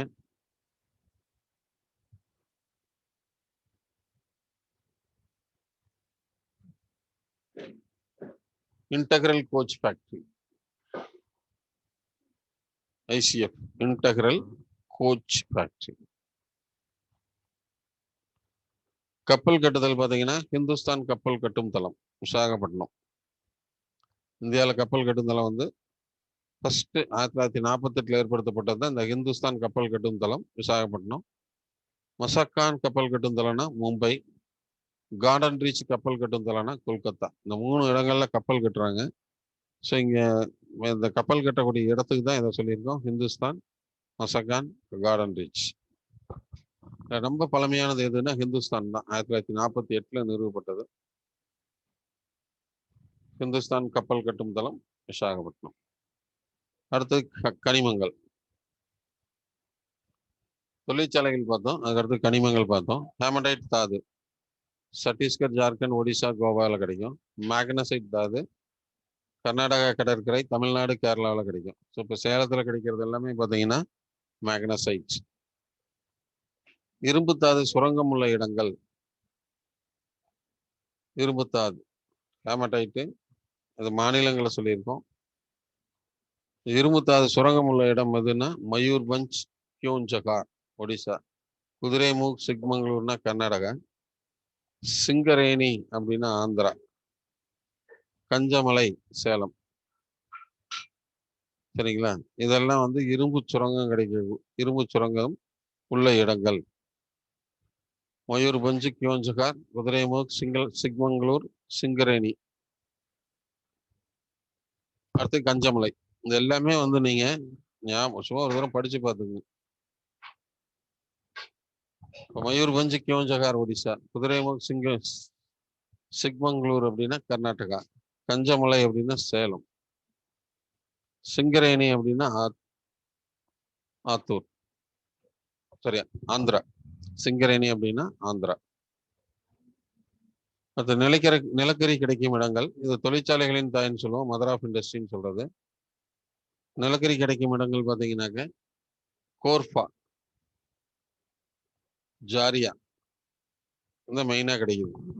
நிலக்கரி கிடைக்கும் இடங்கள் கோர்ஃபா, ஜாரியா மற்றும் மேற்கு வங்கம், பீகார், மகாராஷ்டிரா, தமிழ்நாடு, ஆந்திர பிரதேசம் ஆகிய மாநிலங்களில் கிடைக்கிறது. நிலக்கரி உற்பத்தியில் இந்தியா 3ஆம் இடத்தில் உள்ளது. நிலக்கரி உற்பத்தியில் இந்தியா 3வது இடத்தில் உள்ளது. ஸோ நிலக்கரி சுரங்கங்கள் பார்த்தோம். கோர்பா, ஜாரியா. ஜாரியா கேட்டிருக்காங்க, ஜாரியாவோடு தொடர்புடையது. இரும்பு சுரங்கம், நிலக்கரி சுரங்கம் அப்படின்னு கேட்டு. அடுத்து பாக்சைட், ஒரிசா மற்றும் ஆந்திர பிரதேச மாநிலங்களில் கிடைக்கிறது. பாக்சைட்னா அலுமினியம். அடுத்து மைக்கா, மைக்கானுடைய தாது என்னன்னா பெக்மெடைட். பீகார்ல கோடர்மா, பீகார்ல கோடர்மா சுரங்கத்தில் அதிக அளவு மைக்கா கிடைக்கிறது. உலக உற்பத்தியில் இந்தியா முதலிடம் உள்ளது. ஆந்திரா, ஜார்க்கண்ட், பீகார், ராஜஸ்தான் ஆகிய மாநிலங்களில் கிடைக்கிறது. ஸோ மைக்காவுடைய முக்கிய சுரங்கம் எது அப்படின்னா கோடர்மா.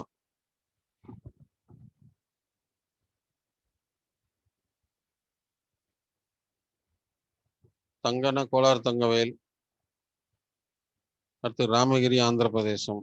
வைரம் அப்படின்னா ஃபேமஸ் பன்னா வைரச் சுரங்கம்.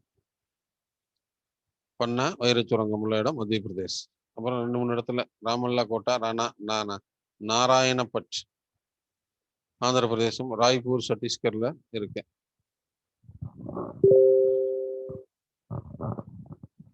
ஸோ இதுதான் இந்த கனிமங்கள் சில முக்கியமாக கொடுத்துருக்கோம். ஒரு தடவை படிச்சு பாருங்க.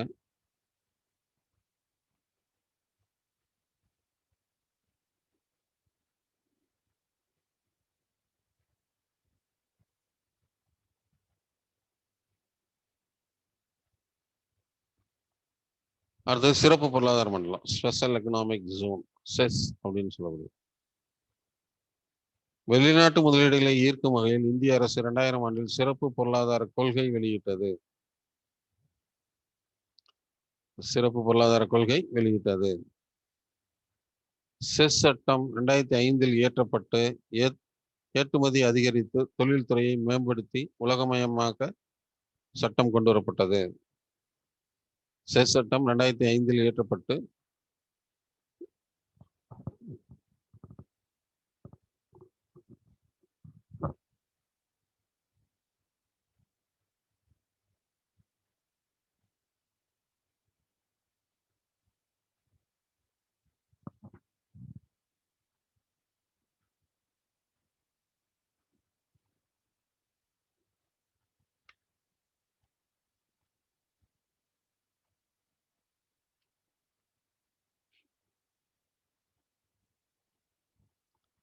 செஸ் சட்டம் 2005 இயற்றப்பட்டு ஏற்றுமதியை அதிகரித்து தொழில்துறையை மேம்படுத்தி உலகமயமாக்க சட்டம் கொண்டு வரப்பட்டது. ஸோ தொழில் கொள்கை சிறப்பு பொருளாதார கொள்கையா இருந்தது 2000, அது சட்டமாக மாற்றினது 2005. இந்தியாவிலும் ஆசியாவிலும் முதல் ஏற்றுமதி விரிவாக்க மண்டலம் குஜராத் மாநிலம் காண்டலாவில் தொடங்கப்பட்டது. ஃபர்ஸ்ட் ஏற்றுமதி விரிவாக்க மண்டலம் அப்படின்னா குஜராத் மாநிலம் காண்ட்லாவில் தொடங்கப்பட்டது. பிறகு நொய்டா, மும்பை, சூரத், சென்னை, கொச்சி, விசாகப்பட்டினம் ஆகிய இடங்களில் தொடங்கப்பட்டது. வெளிநாட்டு முதலீடுகளை ஈர்க்கும் வகையில் எக்ஸ்போர்ட் ப்ராசஸ் ஜூன் என்ற அமைப்பை, அதாவது ஏற்றுமதி விரிவாக்க மண்டலம் என்ற அமைப்பை மாற்றி சிறப்பு பொருளாதார மண்டல கொள்கை வெளியிடப்பட்டது.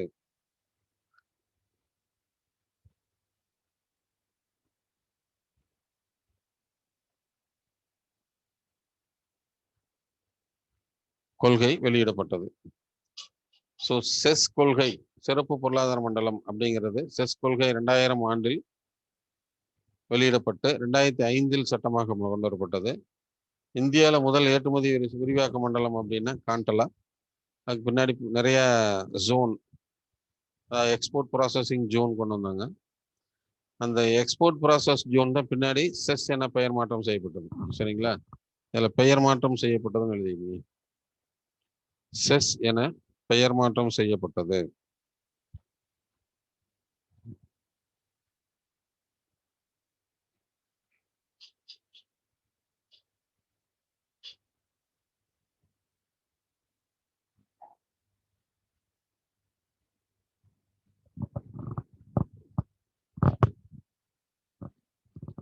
ஸோ இதில் 2 வரி தான். ஒன்று கொள்கைனா 2000, சட்டம்னா 2005. அதுக்கப்புறம் ஏற்றுமதி செயலாக்க மண்டலம் சிறப்பு பொருளாதார மண்டலமாக மாற்றப்பட்டது. அரசு பொதுத்துறை நிறுவனங்கள் பட்டியல் 2017 ஆண்டு இந்தியாவில் 8 மகாரத்னா நிறுவனங்கள், 16 நவரத்னா நிறுவனங்கள், 74 மினிரத்னா நிறுவனங்கள் உள்ளன. தனியார் துறைக்கு இது கிடையாது, அரசு துறைகளுக்கு மட்டும்தான் இது பொருந்தும். அரசு துறைகளில் சிறப்பாக செயல்பட்டு லாபத்தை ஈட்டக்கூடிய நிறுவனங்களை வகைப்படுத்தி வச்சிருக்காங்க. அப்படி அதிக அளவு லாபத்தை ஈட்டக்கூடியது மகாரத்னாவும், இப்போ கொஞ்சம் குறைவாக இருக்கிறத நவரத்னாவும், இன்னும் குறைவாக இருக்கிறத மினிரத்னாவும் வகைப்படுத்தியிருக்கோம். இப்போ மகாரத்னா தொழில்கள் அப்படின்னா என்ன அப்படின்னா, சராசரி ஆண்டுக்கு நிகர லாபம் 2500 கோடி, அல்லது சராசரி ஆண்டு நிகர மதிப்பு 3 ஆண்டுகளுக்கு 10,000 கோடி, அல்லது சராசரி ஆண்டு வருவாய் 3 ஆண்டுகளுக்கு 20,000 கோடி பெற்றுள்ள தொழில்கள் மகாரத்னா தொழில்கள் ஆகும்.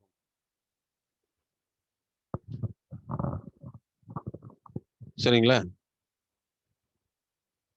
சராசரியாக ஆண்டுக்கு நிகர லாபம் 2500 கோடி ஈட்டணும். அது 3 ஆண்டுகள்ல 10,000 கோடி, அல்லது சராசரி ஆண்டு வருவாய் 3 ஆண்டுகளுக்கு 20,000 கோடி,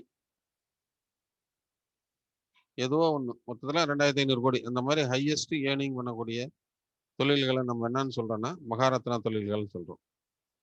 அதுல பாத்தீங்கன்னா தேசிய அனல் மின் நிலையம், எண்ணெய் மற்றும் இயற்கை எரிவாயு ஆணையம் ONGC, அதுக்கு அடுத்தது பாத்தீங்கன்னா இந்திய இரும்பு ஆலை ஆணையம், பாரத மிகுமின் நிறுவனம், இந்திய எண்ணெய் நிறுவனம் இந்தியன் ஆயில் கார்பரேஷன், இந்திய நிலக்கரி நிறுவனம்,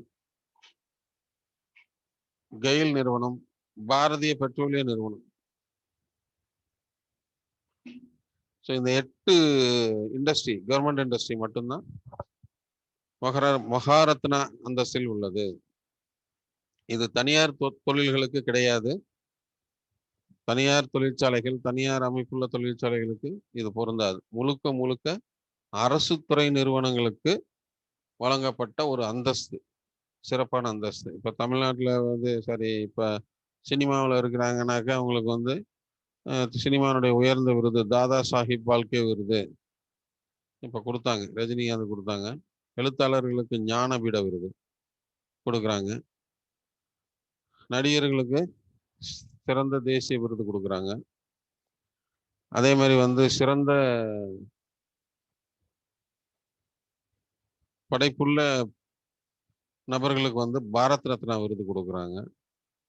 இராணுவத்தில் பார்த்தீங்கன்னாக்க சிறப்பாக பணிபுரிந்து உயிர் நீத்தவர்களுக்கு பரம்வீர் சக்ரா, அசோக் வீர் சக்ரா போன்ற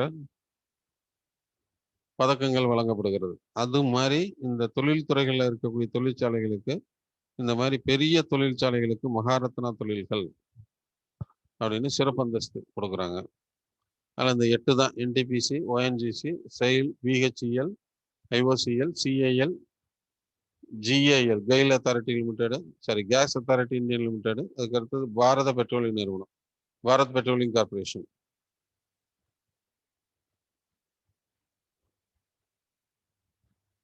எல்லாமே எண்ணெய் நிறுவனங்கள். பிபிசினா எண்ணெய் நிறுவனம், கச்சா எண்ணெய் நிறுவனம், பெட்ரோல் டீசல் விற்கிது. கெயிலும் அதே தான். ஐஓசி அதுவும் அதே தான். சிஐஎல்னா நிலக்கரி, பிஹெச்இஎல் இது எல்லாமே பார்த்தீங்கன்னா சிறப்பாக செயல்படக்கூடிய நிறுவனங்கள். அடுத்து நவரத்னா தொழில்கள். அரசு பொதுத்துறை நிறுவனங்கள் நிகர லாபம், நிகர மதிப்பு, மொத்த மனித செலவு, உற்பத்தி செலவு, சேவைகளில் செலவு, மூலதனம், பணியமர்த்தல் போன்ற 6 அளவீடுகள் மூலம் தேர்வு செய்யப்படுகிறது. நிகர லாபம், நிகர மதிப்பு, மொத்த மனித செலவு, உற்பத்தி செலவு, சேவைகளில் செலவு, மூலதனம், பணியமர்த்தல் போன்ற 6 அளவீடுகள் மூலம் செய்யப்படுகிறது. அதுக்கு உதாரணம் பார்த்தீங்கன்னா NALCO, national aluminium corporation, MTNL,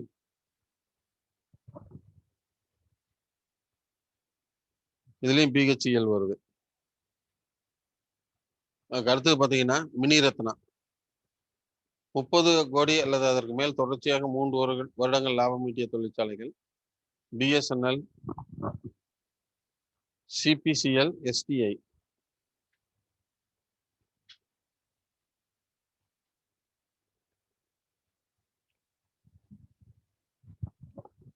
போன்றவை மினிரத்னம். இதெல்லாம் சும்மா ஒரு உதாரணத்துக்காக சொன்னோம். இதில் கேட்கக்கூடிய கேள்வி எப்படி கேட்பாங்க அப்படின்னா, மகாரத்னா, நவரத்னா, மினிரத்னா என்னன்னு கேட்பாங்க. சரிங்களா?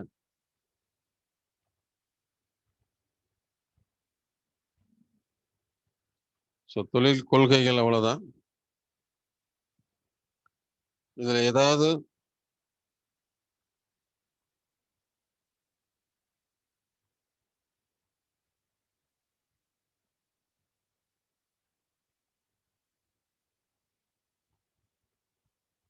டவுட் இருந்தால் கேளுங்க.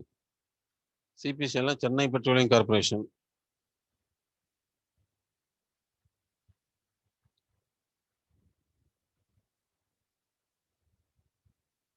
ஏதாவது டவுட் இருந்தால் கேட்கலாம்.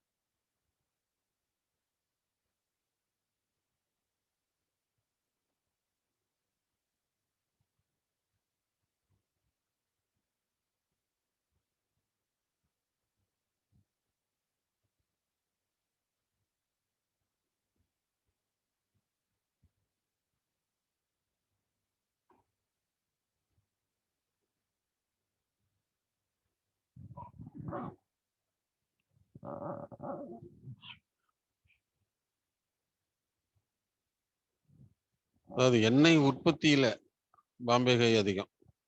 ஆயில் ப்ரொடக்ஷன், எண்ணெய் வயல் தானே பாம்பே ஹை. அந்த ஆயில் ஃபீல்டில், எண்ணெய் வயல்களில் அதிக அளவு கச்சா எண்ணெய் இருக்கக்கூடியது பாம்பே ஹை. இப்போ ரிஃபைனரி இருக்குல்ல, அது அந்த அங்கலேஸ்வர்னு சொல்லுவாங்க, மதுரா அங்கலேஸ்வர் அப்படின்னு.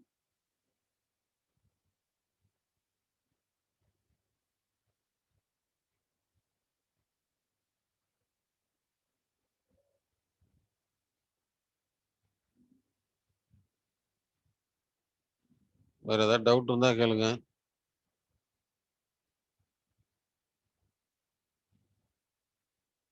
Chennai petroleum corporation, CPCL, Chennai petroleum corporation limited.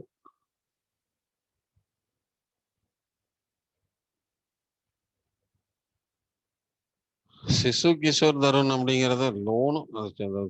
அது இப்போ 50,000க்குள்ள லோன் வாங்கினீங்கன்னா சிசுமா, 5 லட்சத்துக்குள்ள வாங்கினீங்கன்னா கிஷோருமா, 10 லட்சம் வாங்கினீங்கன்னா தருண்மா. அது அவங்களா வச்சுக்கிறது.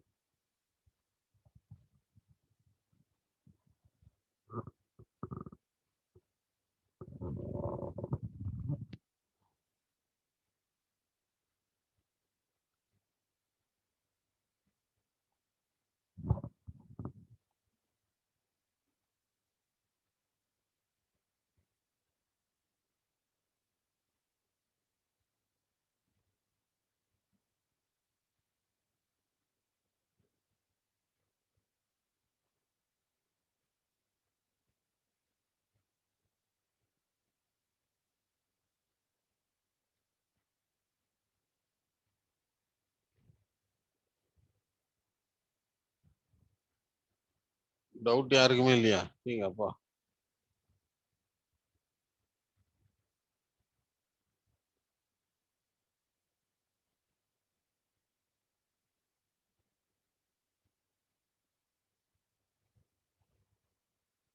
நரசிம்மராவ் புதிய இண்டஸ்ட்ரியில் வருது. நரசிம்மராவ் வெளியிட்டார்.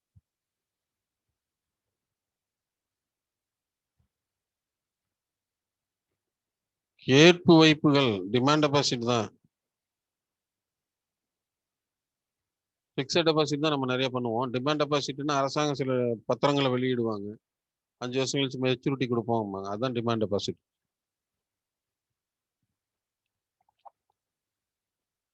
அரசோட டிமாண்டுக்கு நம்ம வைக்கிறது.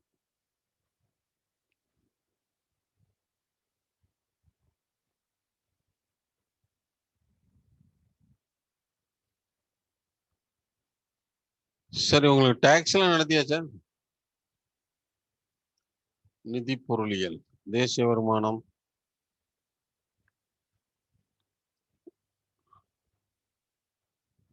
தேசிய வருமானம்லாம் நடத்திட்டுமா?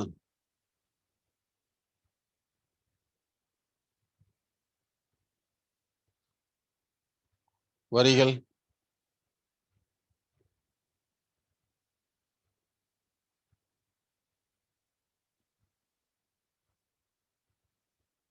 Budget topic. சரி, ஓகே. சரி, ஏபி வகுப்புகள் வெளியே போயிடலாம். சி கிளாஸ் மட்டும் மெயின்டைன் பண்ணுங்க. பட்ஜெட்,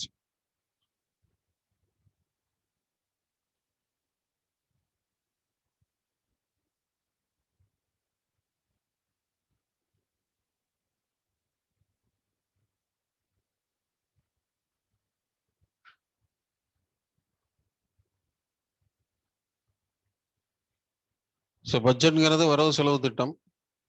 இந்தியாவில் 1820ஆம் ஆண்டு முதல் பட்ஜெட் தாக்கல் செய்யப்படுகிறது.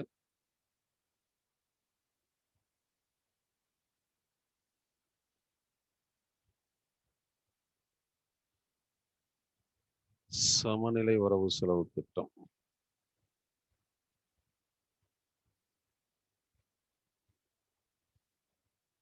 சமநிலை வரவு செலவு திட்டம் ஒரு குறிப்பிட்ட ஆண்டில் அரசு எதிர்பார்க்கின்ற வருவாயும் திட்டமிட்ட செலவும் சமமாக இருக்க வேண்டும். பேலன்ஸா இருக்கணும். வரவு செலவும் சமமா இருந்ததுன்னா சமநிலை வரவு செலவு திட்டம். திட்டமிடப்பட்ட வருவாய் = எதிர்நோக்கும் செலவுகள், ரெண்டுமே ஈக்குவலா இருக்கணும். அரசுடைய வருவாயும் செலவும். இப்போ பட்ஜெட்னாவே எதிர்வருகின்ற ஆண்டிற்கு உத்தேச வரவுகள் செலவுகள்னு சொல்றோம். அப்படி உத்தேச வரவுகள் செலவுகள் சமமா இருந்ததுன்னா சமநிலை வரவு செலவு திட்டம். சமனற்ற வரவு செலவு திட்டம்னா உத்தேச வரவுகள் எதிர்பார்க்கின்ற வருவாயும் திட்டமிடப்பட்ட செலவும் சமமாக இல்லாத இருப்பது. இதுல 2 வகைப்படும். ஒன்று உபரி வரவு செலவு திட்டம், இன்னொன்று பற்றாக்குறை வரவு செலவு திட்டம். உபரி அப்படிங்கிறது என்னன்னா, ஒரு குறிப்பிட்ட ஆண்டில் அரசு எதிர்பார்க்கின்ற வருவாயை, அரசு எதிர்பார்க்கின்ற வருவாய் திட்டமிடப்பட்டுள்ள செலவை விட அதிகமாக இருக்கும். அப்படின்னா அரசு எதிர்பார்க்கின்ற வருவாய் அதிகமாகவும் செலவு குறைவாகவும் இருக்கும். அப்படி இருந்ததுன்னா உபரி. வருவாய் வரவு விட செலவு குறைவாக இருந்ததுன்னா உபரி. வரவை விட செலவு அதிகமா இருந்ததுன்னா பற்றாக்குறை. அவ்வளவுதான். அதான் இந்த சிம்பிள் கொடுக்குறோம், கிரேட்டர் தான் லெஸ் தேன் அப்படின்னு. சரிங்களா? அதே மாதிரி பற்றாக்குறை பட்ஜெட் அப்படின்னாக்க ஒரு ஆண்டில் எதிர்பார்க்கின்ற வருவாயை திட்டமிடப்பட்டுள்ள செலவை விட அதிக குறைவாக இருப்பது. வருவாய் குறைவாகவும் செலவு அதிகமாக இருப்பது. அதுதான் பற்றாக்குறை பட்ஜெட். பட்ஜெட் தயாரிப்பு அப்படின்னு பார்த்தீங்கன்னா, மத்திய பட்ஜெட் நிதி அமைச்சகம் தயாரிக்கிறது. மாநில பட்ஜெட் மாநில நிதித்துறை தயாரிக்கிறது. பாராளுமன்றத்தில் பட்ஜெட் தாக்கல் செய்வதற்கு முன் கேபினெட் கூட்டத்தில் ஒப்புதல் பெற வேண்டும். மத்திய நிதியமைச்சர் மைய அரசின் வரவு செலவு திட்டத்தை புதிய நிதியாண்டு துவக்க முதல் நாளில் பாராளுமன்றத்தில் தாக்கல் செய்வார். பண மசோதா பொறுத்தவரைக்கும் மக்களவையில் தான் தாக்கல் செய்யப்படும். ஸோ மத்திய நிதியமைச்சர் தான் வரவு செலவு திட்டத்தை தாக்கல் பண்ணுவார். மாநிலங்களில் மாநில நிதியமைச்சர் தாக்கல் பண்ணுவாங்க. இப்போ பார்த்தீங்கன்னா பெரும்பாலும் ஜனவரியில் தாக்கல் பண்ணுவாங்க. முன்ன காங்கிரஸ் பீரியட்லாம் பார்த்தீங்கன்னா பிப்ரவரி லாஸ்ட் ஒர்க்கிங் டேன்னு சொல்லுவாங்க. அந்த ஒர்க்கிங் டேல தாக்கல் பண்ணுவாங்க. மார்ச் மாதம் விவாதம் நடந்து ஏப்ரல் 1ஆம் தேதியிலிருந்து நடைமுறைக்கு வரும் புதிய செலவினங்கள் எல்லாமே. அதனால நமக்கு நிதியாண்டு அடிப்படைங்கிறதுனால ஏப்ரல் 1ஆம் தேதி தான் புதிய பட்ஜெட் வந்து தாக்கல் செய்வாங்க. சாரி, புதிய நிதி ஒதுக்கீடு செய்வாங்க. அந்த அடிப்படையில பட்ஜெட் தயாரிக்கிறதா நிதி அமைச்சகம் தான் தயாரிக்கிறது. இந்திய அரசு கணக்குகள் 3 முறைகள் பராமரிக்கப்படுகிறது. ஒன்று தொகுப்பு நிதி அப்படின்னு. அரசுக்கு எந்த ஒரு ரூபாய் வந்தாலுமே அது தொகுப்பு நிதியில் தான் போய் சேரும். ஈவன் வரி, வருவாய், கட்டணங்கள் எது வந்தாலும் சரி எல்லாமே இந்த தொகுப்பு நிதியில தான் போவோம். அடுத்தது அவசர கால நிதினாக்க அவசர நிதி கண்டிஜென்சின்னு சொல்லுவோம். அது வந்து பிரதமர், குடியரசுத் தலைவருக்குலாம் வச்சிருப்பாங்க. அடுத்தது பொது கணக்கு. 3 வகையில கணக்கு பராமரிக்கிறது. இந்த தொகுப்பு நிதியில தான் இந்தியாவுடைய வருவாய்கள் எல்லாமே வந்து கன்சாலிடேட் ஆகி வரும். சரிங்களா? அதுக்கு அடுத்தது வரவு செலவு திட்டம். வரவு செலவு திட்டத்தை கட்டுப்படுத்தும் குழுக்கள். பொது கணக்கு குழு, மதிப்பீட்டு குழு. வரவு செலவு திட்டத்தை கட்டுப்படுத்த நீங்க ஒதுக்கப்பட்ட தொகைக்கு மேல செலவு செய்யக்கூடாது அப்படிங்கிறது தான் பொது கணக்கு வரவு செலவு திட்டத்தை கட்டுப்படுத்தும் குழுக்கள்னு சொல்றோம்.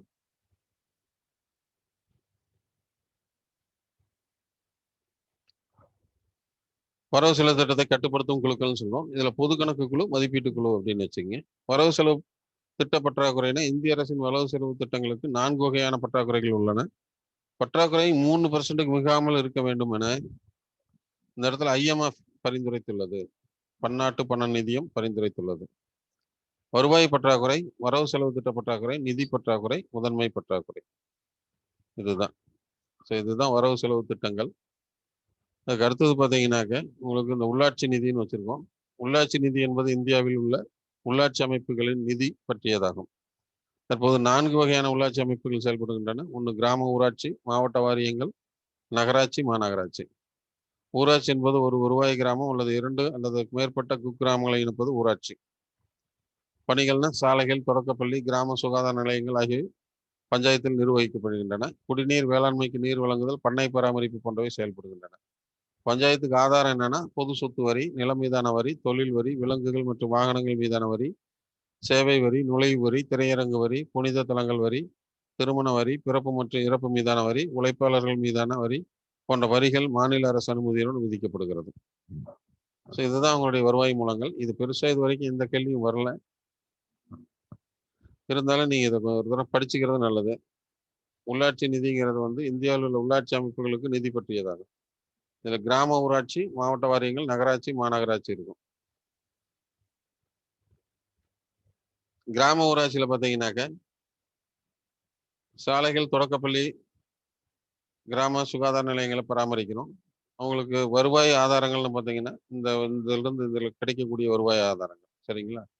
பொது சொத்து வரி, நிலம் மீதான வரி, தொழில் வரி, விலங்குகள், வாகனங்கள் மீதான வரி, சேவை வரி, நுழைவு வரி இதெல்லாம் கிடைக்கும். இந்த மாவட்ட வாரியங்கள் அப்படின்னு பார்த்தீங்கன்னா ஜில்லா அமைப்புகள் அனைத்து கிராம பகுதிகளையும் உள்ளடக்கி மாவட்ட வாரியங்கள் மற்றும் ஜில்லா அமைப்புகள் மாவட்ட அளவில் தோற்றுவிக்கப்படுகின்றன. மாவட்ட வாரியத்தின் வரம்பில்லை வருவாய் மாவட்டமாகும். ஸோ அவங்களுக்கான வருவாய் ஆதாரங்கள் என்ன அப்படின்னா மாவட்ட வாரியத்துக்கு உட்பட்ட கிராம ஊராட்சிகளுக்கு உதவி செய்வது, மாநில அரசு பெறுகின்ற உதவி, அடுத்து நிலத்தீர்வகம், சுங்க கட்டணம், சொத்து வருமானம், மாநில அரசிலிருந்து பெறக்கூடிய கடன்கள், வளர்ச்சி பணிகளுக்காக மத்திய அரசு மேற்கொள்ளும் திட்ட மானியம், பொருட்கள், கண்காட்சிகள் ஆகியவற்றை பெறுகின்ற வருமானம். இதெல்லாம் தான் அவங்க சப்போர்ட் பண்றாங்க. அடுத்து நகராட்சி. நகர்ப்பகுதியில் ஏற்படுத்திய நகர அமைப்புகளாகும் துப்புரவு, பொது சுகாதார சாலைகள், விளக்குகள், குடிநீர் விநியோகம், பூங்காக்களை பராமரித்தல், சுகாதார நிலையங்கள் மற்றும் கால்நடை மருத்துவமனைகளை பராமரித்தல். இதெல்லாம் அவங்களுடைய வேலை. இவங்களுக்கு வருவாய் ஆதாரங்கள்னா சொத்து மீதான வரி, நம்ம வீட்டு வரி தான் சொத்து மீதான வரின்னு சொல்றது. அப்புறம் பொருட்கள் மீதான வரிகள், நுழைவு வரி, தனிப்பட்ட வரிகள், தொழில் வரி, வியாபாரம், வேலைவாய்ப்பு வரிகள், வாகனங்கள் மற்றும் விலங்குகள் மீதான வரி, இதெல்லாம் பார்த்தீங்கன்னா திரையரங்கு வரி, இதெல்லாம் வந்து வருவாய் ஆதாரமா இருக்கு. மாநகராட்சி அப்படின்னாக்க குடிநீர் விநியோகம், சாக்கடை பராமரித்தல், தெருவிளக்குகள் பராமரித்தல், சேரிகளை பயன்படுத்துதல், இதெல்லாமே. சரிங்களா? வருவாய் ஆதாரங்கள் அதே தான். சொத்து வரி, வாகன வரி, வாணிபம் மற்றும் வேலைவாய்ப்பான வரி, இது எல்லாமே அந்தந்த ஏரியாக்குள்ள இருக்கிறவங்க அவங்க வரி விதிச்சுக்கலாம். ஸோ கூட்டாட்சிங்கிறது உள்ளாட்சி அமைப்புகளில் நிறுவப்பட்ட வரிகள்.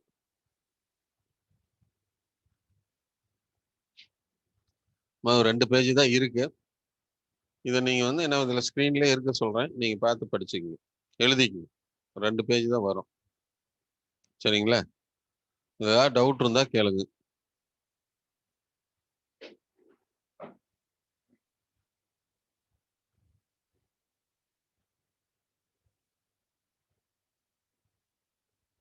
ஏறதால இதை முடிச்சிட்டோம்னு நினைக்கிறேன். அடுத்தது 9th யூனிட் ஒரு நாள் எடுத்துட்டோம்னா கிட்டத்தட்ட முடியுது.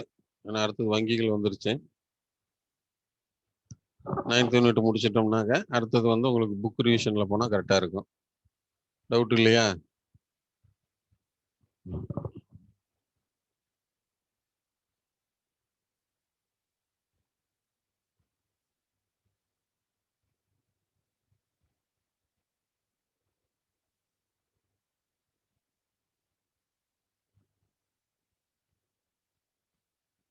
இல்லை, உங்களுக்கு ஸ்க்ரீனில் வைக்க சொல்கிறேன், நீங்கள் அதை பார்த்து எழுதிக்கிங்க. இதே அப்படியே ஸ்க்ரீனில் வைக்க சொல்கிறேன், பார்த்து எழுதிக்கிங்க. இந்த நகராட்சி மட்டும். இல்லைன்னா ஒன்றும் பயப்பட வேணாம். நிதி பொருளியல்னு +2ல இருக்கும். அதில் கடைசி பார்த்தீங்கன்னா உள்ளாட்சி நிதின்னு இருக்கும். அதில் பார்க்கலாம். 12 +2 புக்கில் இருக்கும். சரிங்களா? அதை பாருங்க, அதை படிச்சுக்கங்க.